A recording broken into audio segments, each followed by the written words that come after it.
Season 8, a novelized rewrite. What follows is a narrative retelling of Game of Thrones Season 8, reimagined. The story is written in a style inspired by George R. Martin's novels, though it adheres to the main events and tone of the HBO series. It is structured in chapters and scenes, each focusing on specific characters' perspectives, much like the books. All major characters will see their arcs concluded in a manner that aims to be true to their development and the series' themes. Enjoy this final journey through Westeros. Winterfell, the gathering storm. The courtyard of Winterfell bustled with activity. As dawn's light crept over the battlements, Arya Stark stood atop the gatehouse, peering out at the approaching host, streaming in across the snowy plains. She tugged her direwolf cloak tighter against the chill wind. In the distance, columns of unsullied in gray armor marched with disciplined precision, and behind them creaked heavy wagons laden with dragonglass weapons. At the head of the column, two great silhouettes soared against the pale sky, Drogon and Rhaegal, the dragons of Daenerys, their wings casting long shadows over the fields of white. Arya's breath caught for a moment. Even after all she'd seen, the sight of living dragons made her feel like a child, hearing old Nan's stories come to life. On the ramparts to Arya's left, Sansa Stark stood tall, red hair braided neatly, her hands clasped in front of her to hide any tremor. Her face was pale, but set. She too watched the approach of the Targaryen army, though her eyes flicked nervously whenever the dragons swooped lower. "So many," Sansa murmured under her breath, referring to the unsullied ranks. The gates below were open, ready to receive their unlikely allies. Around the courtyard, northern soldiers stood at attention, and small folk peeked out from behind carts and pillars to catch a glimpse of the newcomers. An air of unease mingled with curiosity. The North had not hosted this many foreign troops, unsullied Dothraki, dragons, ever in living memory. Arya glanced down and saw Jon Snow, her brother, no, her cousin, as she'd only recently learned, though he would always be her brother in her heart, riding at a brisk pace through the snow toward the gates, accompanied by Daenerys Targaryen on a pale white horse. Jon was clad in furs and black leather armor, the Stark direwolf sigil still emblazoned on his cloak. Daenerys rode at his side in stark contrast, clad in white and silver, hair shining almost gold in the daylight, with a red and black Targaryen coat flowing behind her. Even from afar, Arya could see the set of Dany's face, alert, taking in every detail of Winterfell's defenses and people. Arya recalled the letter Sansa had received weeks ago. Jon was returning with the Dragon Queen, who had agreed to fight for the living. Many in the north had grumbled at the notion of a Southron queen, and the daughter of the Mad King no less, marching her army onto their lands. Arya herself had reserved judgment, but now, seeing Daenerys ride in with Jon vouching for her, she allowed herself a spark of hope. If Jon trusts her, she must not be like her father, Arya thought. And if those dragons fight for us, maybe we stand a chance. The procession entered Winterfell's courtyard to a mix of awe and wariness. Grey Worm led the Unsullied, who quickly spread into ordered lines. The northern soldiers gawked at the eunuch warriors, so different with their spears and helmets, faces emotionless. Behind them, a wave of wild, swarthy Dothraki riders cantered in, their horses stamping and snorting in the cold. The horse lords looked less comfortable in the snow, but no less fierce. A few of the Dothraki hooted at the sight of Winterfell's high walls, trading comments in their language that Arya couldn't understand. On a normal, felt defensive, but now she tried to see through their eyes. Winterfell must appear small and dreary, compared to the exotic cities of Essos they'd seen. Jon dismounted and handed his reins to a stable hand. When he looked up, Arya was already bounding down the steps 2 at a time. She couldn't stop herself. Battle-hardened or not, she broke into a run and practically leapt at Jon. He caught her mid-air in a hug, stumbling back with a surprised laugh. "Arya!" he exclaimed, face breaking into the first genuine smile she'd seen on him in ages. Arya hugged him fiercely, blinking back the burn of sudden tears. Jon had been dead and returned since they last met. She had wandered half the world thinking never to see him again. Here he was, solid and smelling of horse and leather and Jon. "You're taller," Arya said accusingly, pulling back to look at him. In truth, he was only a little taller than when they said goodbye at Castle Black, but she couldn't resist echoing their very first reunion in the Gods' Wood. He chuckled. "And you're heavier." They both laughed, a small private joke from their childhood slipping out as if no time had passed. But the moment couldn't last long. The clamor of arrival surrounded them. Jon's gray eyes flicked past Arya's shoulder to where Sansa was approaching with measured steps and a guarded expression. Arya turned to see Bran Stark as well, wheeling himself forward over the cobbles. He had stationed himself near the gates, as if waiting specifically for someone. Jon gently released Arya and moved towards Bran, his brow furrowed in concern and love. Bran looked almost a different person from the boy Jon remembered. He sat straight-backed in the wooden wheelchair, wrapped in furs, his face distant. When Jon knelt by Bran's chair, Bran's pale eyes focused on him with that unsettling calm. "Look at you," Jon said, voice thick. "You're a man grown now." Bran's lips twitched faintly. "Almost," he replied cryptically. His gaze flickered past Jon to Daenerys, who had dismounted and stood a few paces behind, politely hanging back to allow the Stark reunion. Bran's strange eyes fixed on the Dragon Queen for a moment. "We don't have much time, but," he added quietly as if to himself. Before Jon could question that, Sansa arrived. Jon rose to his feet. Arya noticed Daenerys taking that as her cue to step forward as well, flanking Jon. The courtyard fell into an uneasy hush. The Lady of Winterfell regarded the Targaryen queen before her, two women of nearly the same age and height, yet utterly different in presence. Sansa's auburn hair caught the light, her stance composed and cool. Daenerys, silver-haired and violet-eyed, radiated intensity, glancing between Sansa and Bran with curiosity. "Winterfell is yours, Your Grace," Sansa spoke. The words formal and civil but not warm. She bowed her head, just enough to be polite. Arya knew that cost her sister something to bend the knee, even symbolically, to a stranger, but Jon had asked it of them all. Daenerys smiled graciously. "Thank you, Lady Stark," she replied in a smooth voice that carried across the yard. "I understand the North is the first Targaryen as a guest.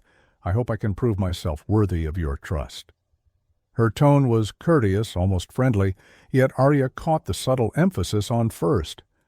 A reminder that Targaryens historically conquered the North, never sought its approval. Sansa surely caught it too, but she kept her expression neutral. Behind Sansa, northern lords and knights stood in a cluster. Lord Royce of the Vale, tall and dour. Lyanna Mormont, the young lady of Bear Island, her small form practically vibrating with defiance. Lord Glover, Lord Serwyn, and others. None cheered this arrival, but they bowed stiffly when Jon introduced Daenerys as the Queen who has come to save us all from the darkness. If there was any doubt what darkness he meant, a piercing screech overhead removed it. Drogon and Rhaegal circled and roared as if announcing themselves to Winterfell. Severahid and a few shrieks rang out from the kitchens. Horses tugged at their reins nervously. Arya instinctively stepped in front of Bran's wheelchair, eyeing the dragons warily, but Daenerys raised a gloved hand. At once, the dragons flew off beyond the castle, likely to find a perch or hunting ground away from the crowds. Jon cleared his throat into the silence. "The Night King's army could arrive within days," he announced, addressing everyone. His voice was that of the king in the north, they had proclaimed, firm, authoritative. "We have much to do. The dragon-glass weapons must be distributed, the trenches dug, the Valyrian steel readied." He looked to Sansa. "Are the stores of food and supplies adequate? We'll be feeding many extra mouths now." Sansa nodded. "We have what Maester Vulcan estimates as 2 months' provisions for Winol capacity. We've also commandeered grain from surrounding holds. It will be enough for now." She cast an eye over the unsullied ranks, though I hadn't expected quite this many guests. A hint of dry humor laced that last line, and Arya almost smiled. Jon grimaced, knowing Sansa was making a point about being left in the dark. "We'll make do," he said. "We have no choice." Daenerys stepped forward. "My people are at your disposal, Lady Sansa. The Unsullied do not consume large rations, and we have our own stores of dried food that we've brought along. We did not come empty-handed." Her tone was reassuring. She had a charisma about her when she spoke, the kind that could sway crowds. Arya watched Sansa register this and offer a cordial, if thin, smile. "Of course, Your Grace, thank you," Sansa replied. "We are grateful for your assistance against the Night King." At that name a hush fell. Some of the northern soldiers made warding signs, and Lord Royce muttered a quick prayer to the old gods. The reality of why they were all here settled like a cold weight on everyone's shoulders. The army of the dead was no longer a distant fairy tale. Jon had shown them the captured White in King's Landing. Word had spread. And now the very fact that 2 mortal enemies, Stark and Targaryen, north and south, stood together in Winterfell was proof of the desperation of the times. "We should call a council," came Tyrion Lannister's voice as he emerged from the crowd. The dwarf climbed down awkwardly from a wagon he had hitched a ride on, Tyrion, Hand of the Queen, looking travel-worn and shivering a bit in the cold despite his heavy black coat. His breath puffed out in little clouds. "Much as I'd love to stand here watching the 2 of you exchange courtesies," he added with a friendly wink at Sansa, who raised her brow at him, remembering full well he was once her husband, however briefly. "There's the small matter of impending doom. Best we get to planning." Sansa allowed a polite nod to Tyrion. "I agree. The great hall is prepared for a gathering. Shall we?" She gestured towards the keep. As everyone moved to follow, Arya noticed the hound, Sandor Clegane, skulking at the tail of the arriving column, holding the reins of a supply horse. He caught her eye and grunted. "Little wolf," he said by way of greeting, his burned face twisting into what might have been an attempt at a smile. Arya couldn't help but grin. It felt strangely good to see the hound alive. She had left him for dead once. That he now stood here, fighting for the Starks, was a turn of fate neither of them would have predicted. "Hound," she replied, "try not to get killed by undead, or you'll come back and I'll have to kill you myself." Sandor snorted. "I've survived worse than a pack of bloody skeletons. Don't you worry about me." But there was a shadow in his eyes as he glanced beyond the walls, as if the thought of facing the undead horde did in fact worry him deeply. Arya decided not to press further. She clapped him on the arm and slipped through the crowd.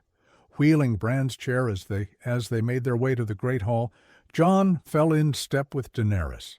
He spoke to her in a low tone, perhaps apologizing for Sansa's cool reception. Dany shook her head and placed a hand briefly on Jon's arm as if to say, "I understand." Trailing behind them, Jorah Mormont, ever the Queen's guardian, took in the ancient Stark castle with appraising eyes.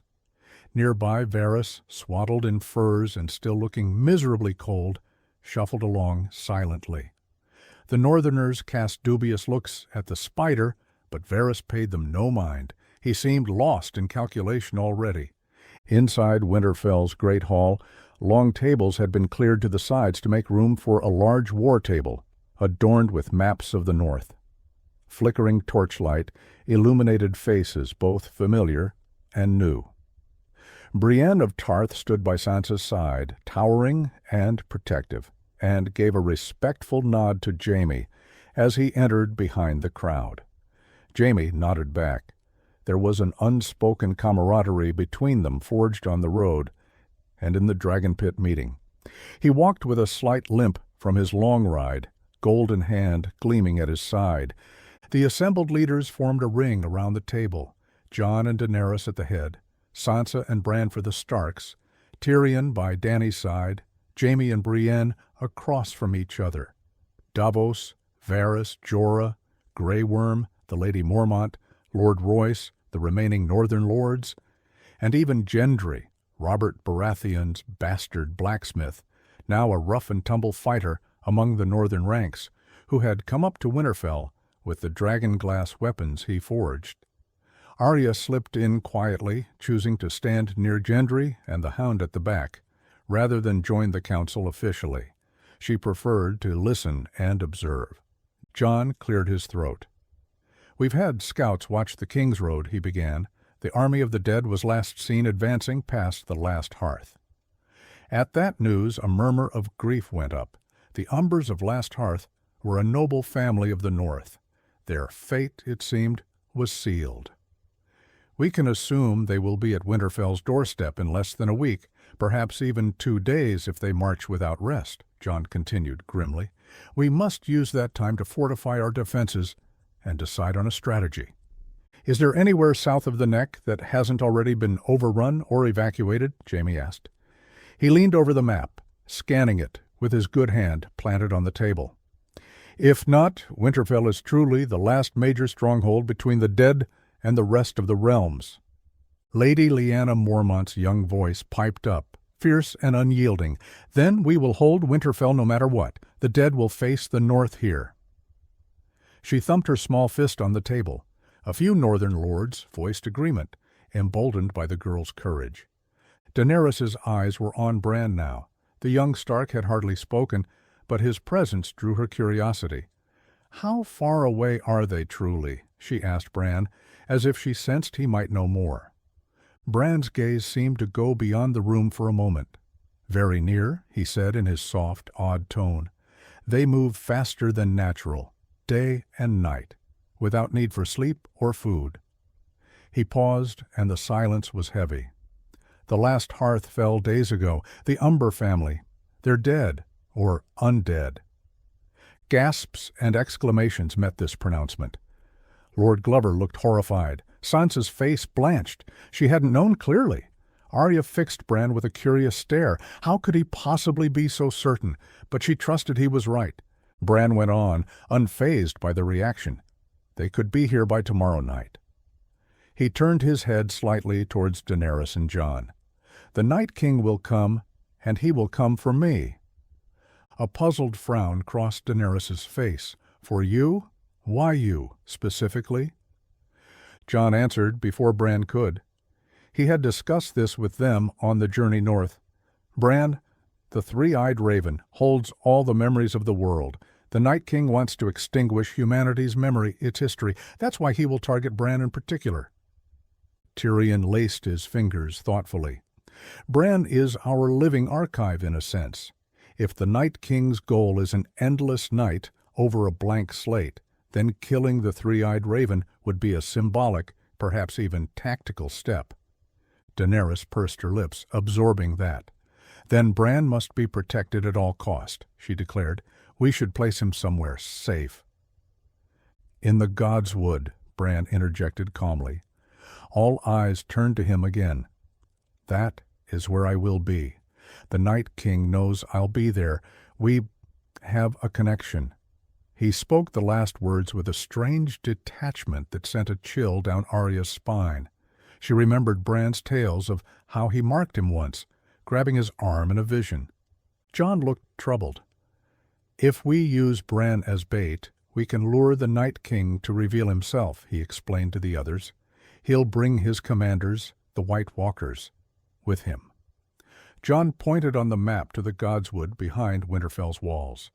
"We can create kill zones around the Godswood, set traps with dragonglass and fire." "You want to bait the Night King?" Sansa's voice rose, incredulous. "Using my brother as target?" She turned to Bran in disapproval. "Bran, absolutely not. We can hide you in the crypts." "No," Bran said firmly, a surprising steel in his voice. "The Night King will find me wherever I go. It's better I'm out in the open. I won't be alone. Theon—" He glanced around. "Theon Greyjoy has offered to guard me with the Ironborn." Jon raised his brows. Arya herself was surprised. She hadn't seen Theon yet, but knew he had come to Winterfell after rescuing his sister Yara from Euron's grasp.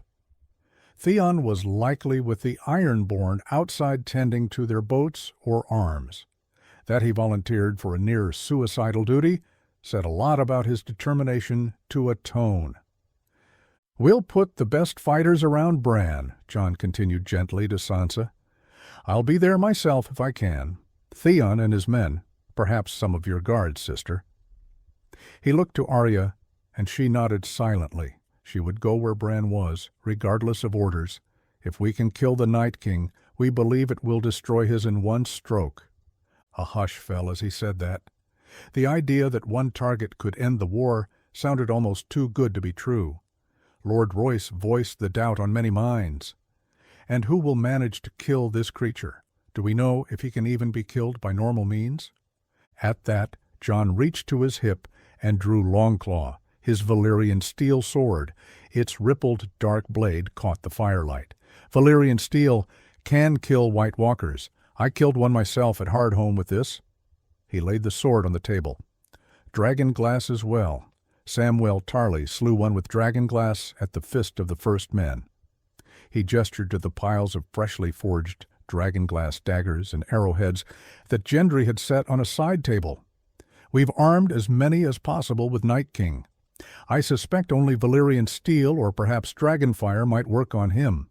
Jon exchanged a look with Daenerys. She lifted her chin. Drogon and Rhaegal will meet the Night King in the sky. If he comes anywhere near this castle, we will know, and we will blast him with dragonfire until only ashes remain. There was fierce confidence in her tone, the promise of a dragon rider. Some looked relieved at that, others uncertain. After all, at the dragon pit they'd seen the Night King shrug off dragonfire in visions, but most common folk hadn't seen that. Tyrion coughed lightly. "Dragonfire is splendid, Your Grace, but let's not forget the Night King now rides an undead dragon of his own." A silence. "He may not be so easily burned. Still, it's certainly worth trying." He tapped the map. "We should consider using the dragons strategically. Perhaps they can strike the White Walkers or the Whites from above to thin the hordes before they reach the walls." Grey Worm now spoke, voice low and clipped with the accent of the Red Waste. "Our Unsullied will man the defenses outside the castle. We can form phalanxes here." He pointed to the trench lines marked on the map in front of Winterfell's main gate. "To funnel the dead and slow them. We'll light the trench on fire once our people are inside the walls to create a barrier. We'll also line the outer walls with archers and trebuchets loaded with dragonglass clusters," added Davos Seaworth, who, though no great warrior, had a keen mind for siege defense after Blackwater Bay. "Every archer will have flaming arrows as well, to ignite any pits of oil we spread. Give those zombies a good roasting." "Light!" Melisandre's voice suddenly drifted out from the shadows, startling many. The Red Woman had appeared almost noiselessly near the doorway in her red robes.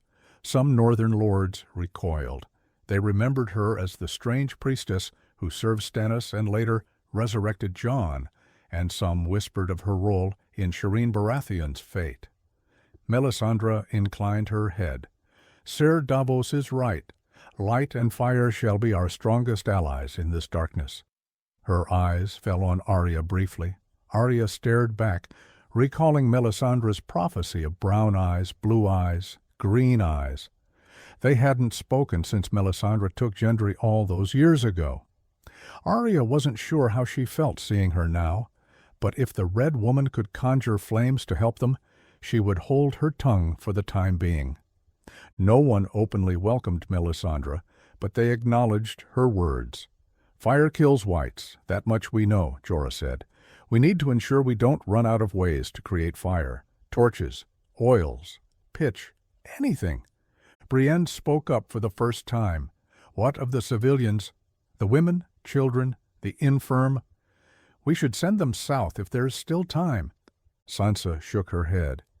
"There is no safe place to send them that the dead won't reach if we fail here.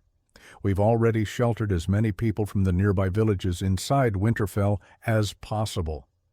The crypts are being prepared as a refuge during the battle."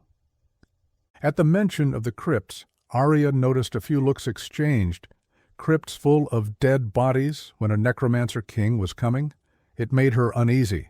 Jon, Davos, and Tyrion all seemed to have a silent lash across their faces. "The crypts might not be safe," Jon said slowly, voicing the concern. "If the Night King can raise our dead—" He trailed off, not finishing the horrifying thought. I hadn't considered—" Sansa started, eyes widening at the implication that Stark ancestors could rise from their tombs. "We have to station some guards down there, armed with dragonglass, just in case," Tyrion said quickly, "at least to protect the people hiding." "I'll see to it," Brienne said at once. "I can assign a squad of trusted soldiers to the crypt entrances." Sansa nodded gratefully at her.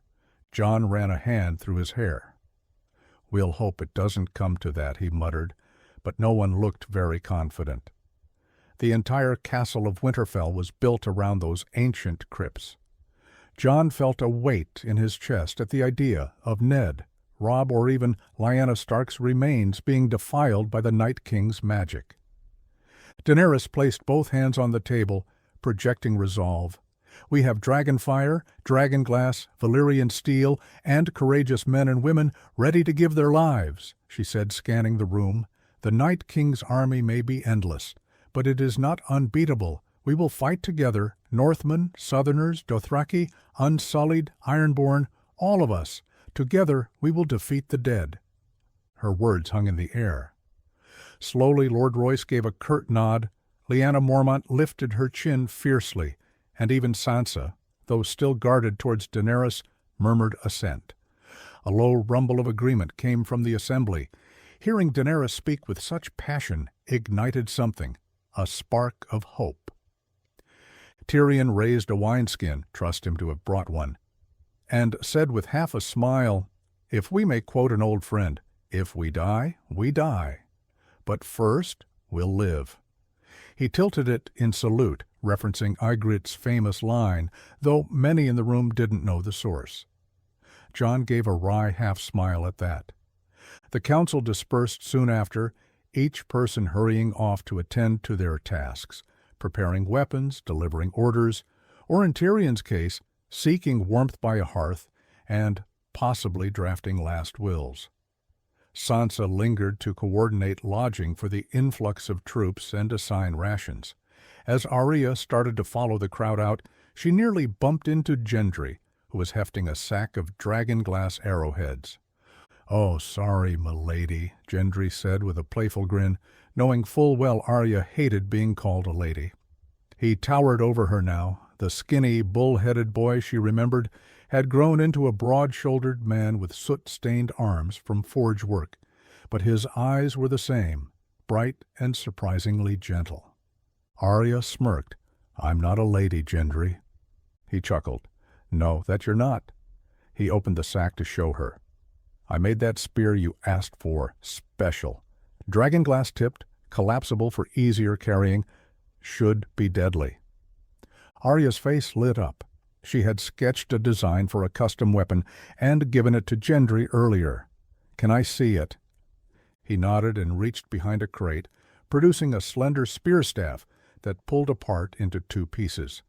He clicked them together to demonstrate, revealing a tall spear with a dragonglass blade on one end and a Valyrian steel dagger affixed on the other. "Double-ended, dual material as you spec'd," he said proudly. "I balanced it as best I could. Try it." Arya took the spear and spun it in her hands. The weight felt good, light enough to be quick, heavy enough to strike forcefully. She gave it a few experimental twirls. Gendry watched, clearly impressed, and perhaps a little intimidated, by how deftly she handled the weapon. Arya stabbed forward in a blur, stopping an inch from an imaginary opponent's chest. "It's perfect," she said, slightly breathless with excitement. "You've gotten better, Smith." Gendry shrugged, pleased. "Figured I might as well, since the world's ending and all." Arya gave him a look. "We're not going to die tomorrow, Gendry." She said it with such matter-of-fact determination that Gendry raised an eyebrow. No? No, we're not. Arya glanced to where Jon and Daenerys were exiting together, flanked by Jorah. We have people who can't die. Jon came back from death once. Daenerys walked out of a fire unharmed. We have 2 dragons. And we have me. She flashed him a quick grin. Gendry laughed under his breath. And what makes you so special? I'm Arya Stark, she said simply, as if that alone answered it, and in a way it did. She had survived things that would break most men. She intended to survive this too and protect her family. Well, my lady, Gendry teased, knowing it irked her, I'm glad you're on our side. She punched his shoulder lightly, and he exaggerated a wince. With that, Arya excused herself. She wanted to check the conditions of the Winterfell armory one more time, and perhaps find Theon to talk about the Godswood plan. The hours to come would be busy. As Arya left, the camera of our story, so to speak, lingers a moment on Bran Stark, who remained by the war table after the meeting. Tyrion had quietly approached him as others left, curiosity alight in the dwarf's eyes. Bran, Tyrion said, I admit I don't entirely understand what the three-eyed raven is. But if you're willing, I'd very much like to hear your story.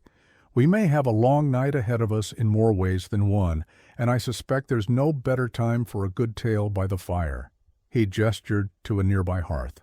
Bran regarded Tyrion and gave a slow nod. I remember everything, he said, which wasn't a direct answer, but Tyrion took it as assent. The two settled by the fire. As the hall emptied of others, Tyrion poured himself some wine and listened in rapt silence as Bran began to speak in his soft monotone. Of his journey beyond the wall, of visions of the past, a young Hodor, the origin of the Night King, the secret wedding of Rhaegar and Lyanna. The camera drifts away as Bran's voice echoes, implying that Tyrion is gaining knowledge that may prove crucial, or at least enlightening. This is a scene viewers always wish to see, Tyrion learning things from Bran, and it happens now in our rewrite, planting seeds that might later influence Tyrion's decisions. Above Winterfell, the sky was clear and pale. Drogon and Rhaegal soared across the clouds, letting out roars that rolled over the castle. Jon and Daenerys paused in the courtyard, looking up at her children. Jon remembered his own first flight on Rhaegal a few days past, tentative, exhilarating. Now, with the threat so close, he wasn't sure if he'd have another chance to ride. He felt Dany's hand slip into his. Surprised, Jon glanced at her. She was staring at the dragons, but she gently squeezed his fingers. In that simple gesture, Jon felt both her fear and her resolve. He squeezed back. Neither spoke. They didn't need to. Tomorrow, or the day after, or whenever the dead came, could be their last dawn. In the quiet of that Winterfell morning, two lovers, a wolf and a dragon, stood together, drawing what strength they could from each other's presence. Over the walls, the first horn blast sounded, the warning for all soldiers to assemble and all preparations to commence. The Great War was about to begin. The long night, Battle of Winterfell. The night was moonless and the sky thick with gray clouds. Winterfell lay blanketed in darkness, but for the torches flickering along its walls and the rows of bonfires and pitch trenches, prepared own layer of snow had begun to fall in the evening, and now as midnight approached, the flakes came heavier, a silent omen of the cold hell about to descend. The gathered army of the living stood in formation, their breath steaming in the frigid air, their faces tense and determined.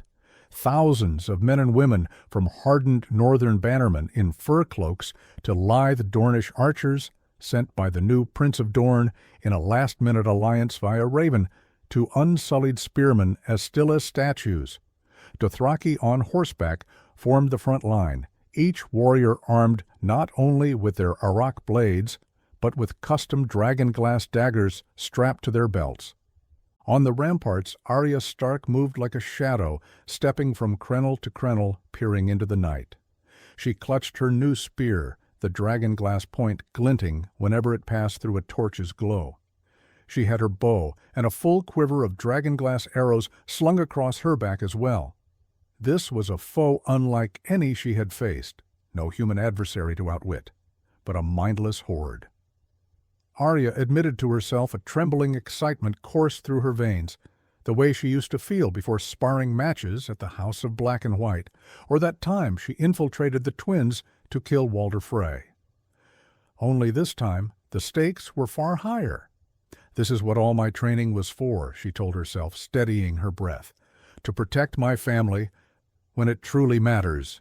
She would rain arrows on the whites, cut down any that reached the walls, and, if need be, sprint to the Godswood to defend Bran. Down below in the frontmost rank, Jorah Mormont rode along the line of Dothraki riders, speaking to them in their own tongue.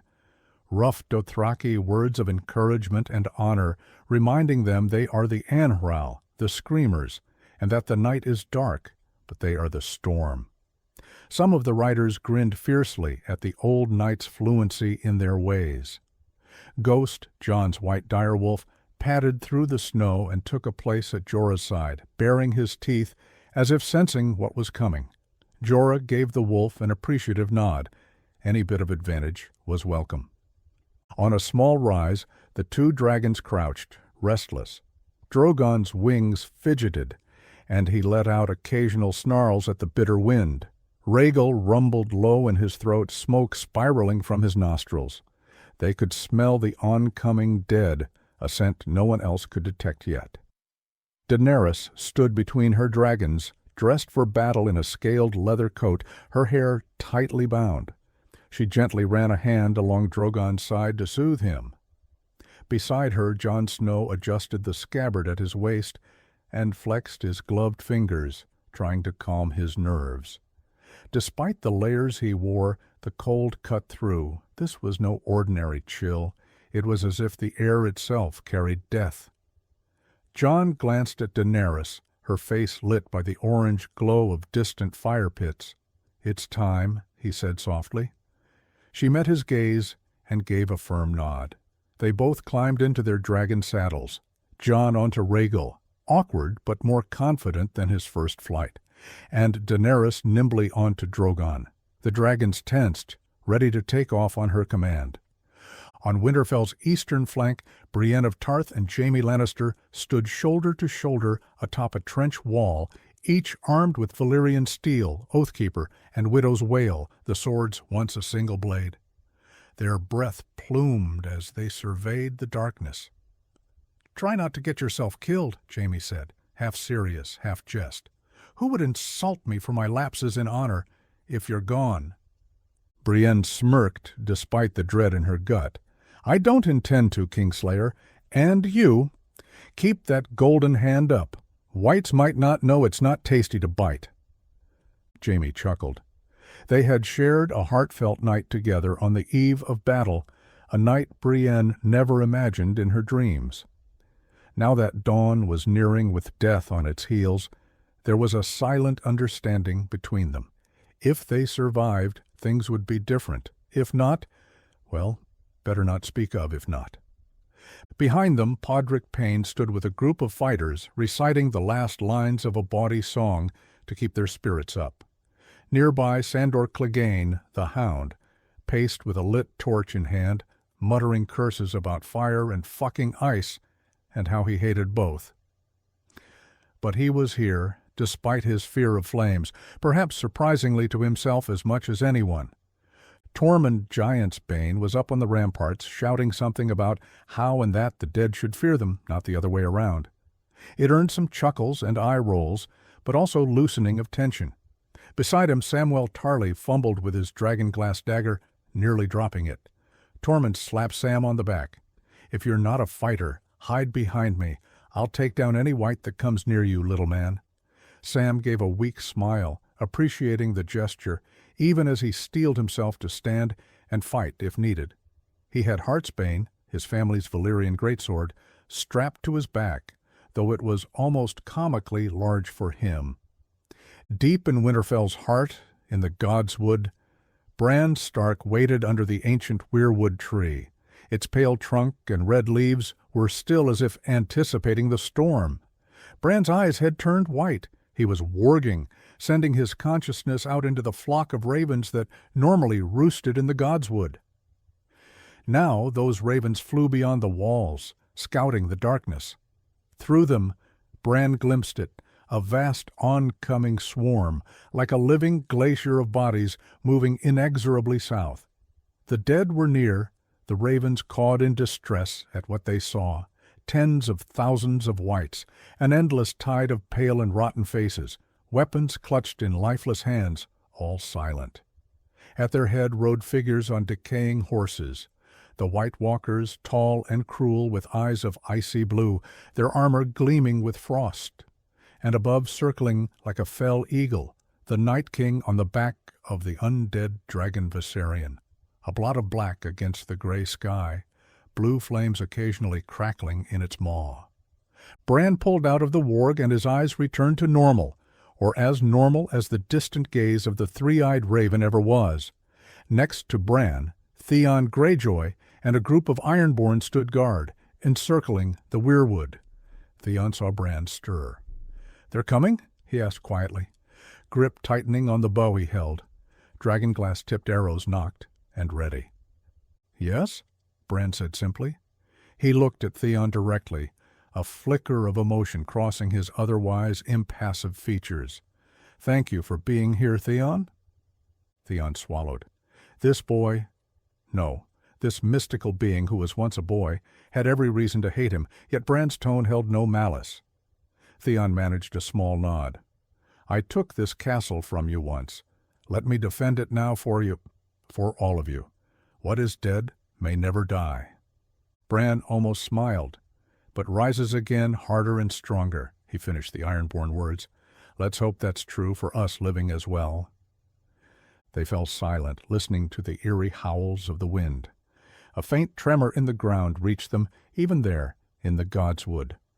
Out on the field, the front line felt it first, a rumble, a vibration, as if from 1,000 feet pounding in unison. Ghost raised his head and growled, ears flattening. Jorah looked east, jaw tightening. Then, over a gentle slope they appeared, the first ranks of undead warriors, breaking into a charge as they neared the light of Winterfell. The army of the dead emerged from the darkness like a pale flood. Even forewarned, the living's courage was tested at the sight. A horde of cadavers, some fresh, some skeletal, in tattered remnants of northern armor, the fallen from last hearth, no doubt. Their eyes glowed an unholy blue in the night. "Hold!" came the shouts along the line. Catapults were loaded and fired. Great balls of pitch were launched outward, and as they arced, Davos signaled with a torch. Archers ignited them mid-air. Several fireballs ignited and crashed among the charging dead, exploding in flame and scattering burning whites. But many more kept coming, climbing over the fallen without breaking stride. In the front, the Dothraki horde began to murmur anxiously at the sheer magnitude of the enemy. But then Melisandre, who had ridden out on horseback to meet them, appeared. The Red Priestess calmly walked her horse along the front and raised her hands to the arrows held by the riders. She spoke aloud in High Valyrian, her voice clear, "Aixio Onyos, Lord of Light," and then, "Put your flame into the arak." One by one, the curved blades of the Dothraki burst into flame, as if lit by invisible torches. Gasps of surprise turned to excited whoops among the Dothraki. Their weapons now blazed with orange fire, illuminating their eager grins. Jorah's eyes widened as his own arak flared to life. He bowed his head slightly to Melisandre in thanks and awe. The Red Woman met his gaze briefly with a ghost of a smile and then rode towards the gate, presumably heading into Winterfell now that her part was done. Armed with flaming weapons, the Dothraki screamed war cries and, unable to hold their aggressive spirit, surged forward before the signal. With Jorah and Ghost unwittingly leading, the entire Dothraki cavalry charged into the darkness to meet the oncoming whites. Daenerys saw this from Drogon's back and whispered, "No, wait." She hadn't planned for them to charge alone. Jon, astride Rhaegal, cursed under his breath. It was too late to call them back. Like a fiery comet, the Dothraki horde collided with the front of the undead army in the distance. The living at Winterfell watched as hundreds of flaming araks swung and slashed amid the darkness, tiny flares of light chopping into the dead ranks. For a moment it looked like the Dothraki might carve right through. But then those lights began to wink out. One by one, the flames were being extinguished. Each one snuffed likely meant a Dothraki rider pulled from his horse and slain. The war cries turned to eerie silence punctuated by inhuman screeches. Within a minute, almost all the fiery araks had vanished in the distance. The ground command stood in stunned horror. Thousands of fierce riders, gone in moments. Jorah had wisely pulled up short when he realized the slaughter ahead. He survived, wheeling his horse and fleeing back with a few dozen remaining riders. Ghost, too, came loping back, bloody fur and a gash on his flank, but alive. Jorah's face was pale with shock as he rejoined the northern lines. A beat of heavy dread passed. Then, out of the darkness, a tidal wave of undead sprinted into view, having overrun the cavalry. "Archers!" came the cry. "Loose!" yelled Sansa from the walls, surprising some with her authority. Archers released volleys of arrows down onto the charging dead. Arya was among them. She took aim, exhaled, and loosed an arrow that caught a white, formerly an umber man, through the eye. The creature fell limp. Around her, the first volley of flaming arrows cut into the horde, taking down dozens, but dozens were nothing. The dead continued forward, relentless. At Daenerys's signal, Drogon and Rhaegal took to the sky with ear-shattering roars. They soared out over the battlefield. "Dracarys!" Daenerys commanded, and Drogon unleashed a torrent of dragonfire. A broad swath of the dead below exploded into flame. 100 whites turned to char in an instant. Jon directed Rhaegal to strafe the flank, and the green dragon exhaled gouts of fire, creating a burning trench of his own through the enemy lines. The plan was to reduce their numbers before they hit the defenses, and it was working, but only to a point. For every 100 whites burned, it seemed 100 more took their place, climbing over the smoking piles of their destroyed fellows. Within moments, the army of the dead reached the first trench line in front of Winterfell. As prearranged, the Unsullied at Grey Worm's command fell back in perfect discipline through openings in the lines. The trench ignited, huge whooshing flames as pits of oil were lit, creating a wall of fire. Whites at the front toppled into the flaming trench, burning and writhing.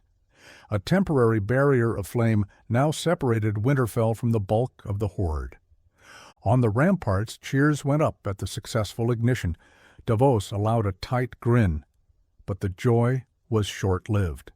The undead, mindless and fearless, began throwing themselves onto the flames, piling their own bodies onto the fire.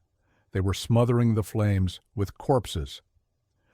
Arya watched in sickened amazement as whites climbed over their charred comrades to make a bridge.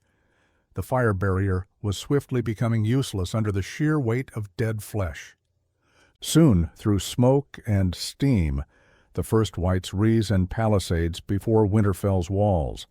The Unsullied met them with disciplined force, rows of spears tipped in dragonglass stabbing forward. Grey Worm impaled a snarling white, kicked it off his spear, and immediately slashed another down with his short sword. The line largely held, Unsullied rotating ranks to keep a constant wall of sharp death at the enemy. Yet the whites kept pressing, climbing, forming a mound against the defenses. Here and there breaches occurred. A section of Unsullied faltered when a giant white, an undead giant from the far north, barreled through, scattering men like bowling pins. The giant white roared and swung a massive ice-encrusted club, smashing Unsullied aside. It nearly broke through towards the gates until a figure darted in front of it. Tiny Lyanna Mormont. The young girl, screaming defiance, charged the giant even as it scooped her up in its rotten hand, crushing her. With her last strength, Lyanna plunged a dragon-glass dagger into the giant's blue eye. The giant white froze and collapsed with a thunderous crash, the light extinguishing from its eye sockets. Those on the battlements who witnessed it gasped. Lady Mormont had slain a giant at the cost of her own life. It was a heroic end that rippled through the defenders, inspiring renewed resolve and tears among those who loved the fierce girl. Suddenly, an icy wind picked up. The clouds above swirled, and a bolt of blue flame struck the ground near the outer wall, blowing apart a segment of archers. The Night King had entered the fray from above, riding Viserion. The undead dragon swooped low, unleashing blasts of eerie blue fire that exploded siege weapons and sent men flying.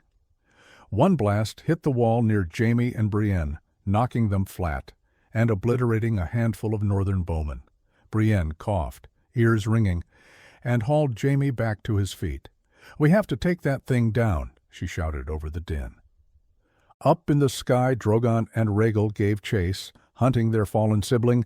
Jon urged Rhaegal to flank left, while Dany took Drogon right. They caught sight of the Night King atop Viserion, his icy horns and armor glinting in the dragonfire light below. Daenerys's face hardened. She steered Drogon into a direct intercept course. With an earth-shaking shriek, Drogon collided with Viserion mid-air. The two dragons snapped and clawed at each other, biting with massive jaws. Blue flames gushed from Viserion's throat onto Drogon's neck, making him roar in pain, while Drogon raked his talons across Viserion's skeletal wings. The Night King, impassive as ever, held on tightly to his mount. Jon saw an opening as he circled Rhaegal behind the tangled pair. He could possibly knock the Night King off his seat. He guided Rhaegal into a dive, and the green dragon slammed into Viserion's other side. Now all three dragons were entangled in a deadly aerial melee, spinning dangerously. Jon clung to Rhaegal's saddle for dear life as they tumbled through the air, dizzying flashes of ground and sky. Drogon bit down on Viserion's neck, tearing a chunk of undead flesh away. But Viserion responded by latching its jaws onto Drogon's forearm, crunching bone. Daenerys cried out in empathy as she felt Drogon's pain. Finally, the dragons separated, each spiraling out of control briefly. Jon managed to stabilize Rhaegal, and Drogon flapped hard to gain altitude, shaking off the disoriented Viserion. The Night King regained his composure and steered Viserion away from Winterfell for a moment, perhaps to regroup. Daenerys seized the moment. She directed Drogon to chase. The Night King looked back at her, and their eyes met across the dark sky. Daenerys's face contorted with fury and grief. This creature had killed her child, had nearly killed Jon, and threatened everything. "Dracarys!" she screamed, voice hoarse. Drogon unleashed a full-force torrent of fire straight at the Night King and Viserion. The blaze consumed them in a sphere of bright flame as they hovered above the battlefield. Jon hovered on Rhaegal nearby, watching intently. Was it over? Flames churned, and then dissipated. The Night King still sat on Viserion, completely unharmed. He even had a hint of a cold smirk on his otherwise stony face. Jon's heart plummeted. Of course dragonfire might not work, he thought, recalling that no one was certain it would kill the Night King. Daenerys growled in frustration, wheeling Drogon around for another attempt or plan. Before she could, the Night King raised his spear, an ice spear fashioned from the same material as his magical ice blades. He hurled it with supernatural strength at Drogon. Drogon banked hard, but the spear grazed his side, drawing a bellow of pain and a spray of dragon blood. Daenerys nearly lost her seat as Drogon faltered, one of his wing membranes torn. Jon and Rhaegal dove at the Night King to distract him from finishing Drogon off. Rhaegal tackled Viserion once more, snapping at his neck. This time, Jon had a plan. He drew Longclaw and, with a primal yell, leapt from Rhaegal directly toward the Night King. It was an insane move, hundreds of feet in the air. Yet Jon leapt, Valyrian's steel sword raised, aiming to strike the Night King in mid-air while the dragons clashed. A heart-stopping moment, Jon hurtling through open sky, Longclaw poised. By sheer fortune or destiny, he landed on the back of Viserion, right behind the Night King. Jon swung with all his might at the Night King's back. The Valyrian steel blade collided with the Night King's armor, and incredibly, it did not shatter. Instead, the force of Jon's blow sent the Night King lurching forward in his saddle, surprised. He snarled and turned, one gauntleted hand grabbing Jon by the throat with inhuman strength, choking him. Jon gagged, dropping Longclaw, which tumbled off into the darkness below. The Night King's icy blue eyes bore into Jon's. And then the Night King did something unexpected. He smiled, cruelly, as if amused by Jon's audacity. Before the Night King could break Jon's neck, Rhaegal and Drogon both slammed into Viserion from opposite sides. The combined assault of two living dragons knocked Viserion off balance. All three dragons, plus their riders and Jon and the Night King, plummeted toward the ground in a chaotic tumble. At the last second, the Night King released Jon and leapt backward, magically cushioning himself as he fell into a heap of wights below, unharmed. Jon, meanwhile, was thrown free of Viserion and crashed hard onto the courtyard parapet of Winterfell, skidding and rolling to a stop.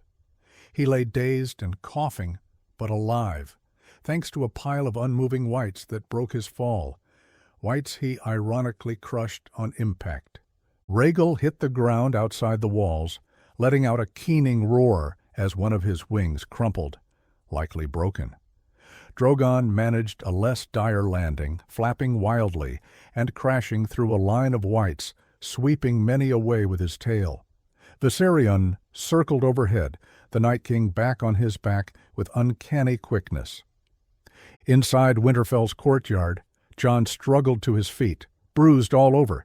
He realized with alarm that he stood just inside the main gate, and that the gate was open, with swarms of wights pouring in. While the dragon battle raged, parts of the outer defenses had fallen. The living were now fighting room to room, yard to yard. Jon drew a dragon-glass dagger, his sword lost, and immediately ducked a wild swing from a wight. He stabbed it in the chest, yanked the dagger out, spun to hack another crawling ghoul. Around him, familiar figures were engaged in desperate combat. Gendry was swinging his hammer, caving in a white skull. The Hound was cleaving through a cluster of undead with raw fury, spurred on by his hatred of them, and, ironically, his fear of fire nowhere to be seen, as here the enemy was something he could hack apart. Podrick had lost his sword and was using a broken spear to pin a wight against a wall, while Sam Tarly, of all people, finished it with a dragon-glass shard, both of them panting in terror and adrenaline. Jon fought his way toward the God's Wood, his instinct screaming that he needed to get to Bran and protect him, especially now that he'd lost track of the Night King. In the chaos, Beric Dondarrion and the Hound ended up beside Jon as he moved. Beric, wielding his flaming sword, lit for perhaps the final time, shouted, "With you, Lord Snow!" They carved a path through a knot of ghouls, blocking a side door. Inside the castle halls, the scene was grim. Wights had breached the crypts from within, just as feared. Some of the dead Starks had crawled out of their tombs. Others were killed Northmen, rising anew under the Night King's will. Sounds of fighting echoed from down below as well. Sandor wanted to go down to help those in the crypts, but Jon urged him, "Bran's the priority. If we kill the Night King, the rest will fall." That got Sandor moving again. They emerged into the God's Wood, joining Theon and the remaining Ironborn, who were making their last stand around Bran. The white snow of the God's Wood was littered with blackened dragonglass arrows and dozens of corpses, some re-killed twice over. The weirwood's face seemed to weep blood-red sap as if crying for the carnage. Theon had an empty quiver on his back and wielded a sword now, bleeding from multiple cuts. The Ironborn had formed a circle, but only a handful were left. The Whites, curiously, had pulled back slightly, forming a wider ring just beyond the trees, chattering and swaying, but not attacking. It was as if they were waiting, clearing a path. Jon, Beric, Sandor, joined Theon at Bran's side, completing the defensive ring. Bran still sat, eyes open but distant.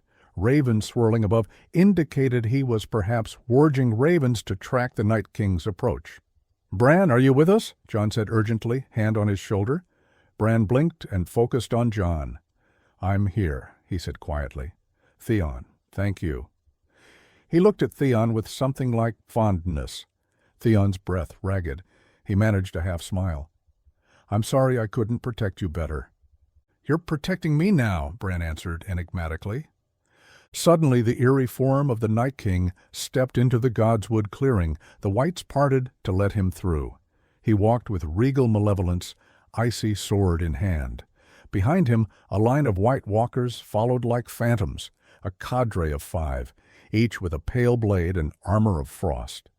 This was it, the final confrontation. The Living's band braced themselves. Sandor instinctively raised his sword, but Beric put a hand out. "Sandor, this one's mine." Beric's eyes shone with the fervor of purpose. He knew what the Lord of Light wanted of him now. The hound hesitated, then nodded grimly. Beric strode forward to face the White Walkers, flame sword held high. He muttered a prayer under his breath. "Lord, if this be my last life, let it count." The White Walkers attacked, all 5 converging on the defenders with superhuman speed. Beric met the first one with a slash of his flaming blade.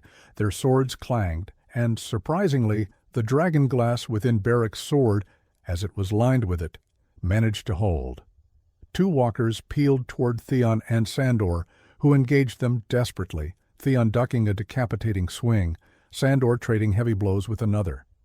Jon went straight for the Night King himself, empty-handed now, except for another dragon-glass dagger he picked up.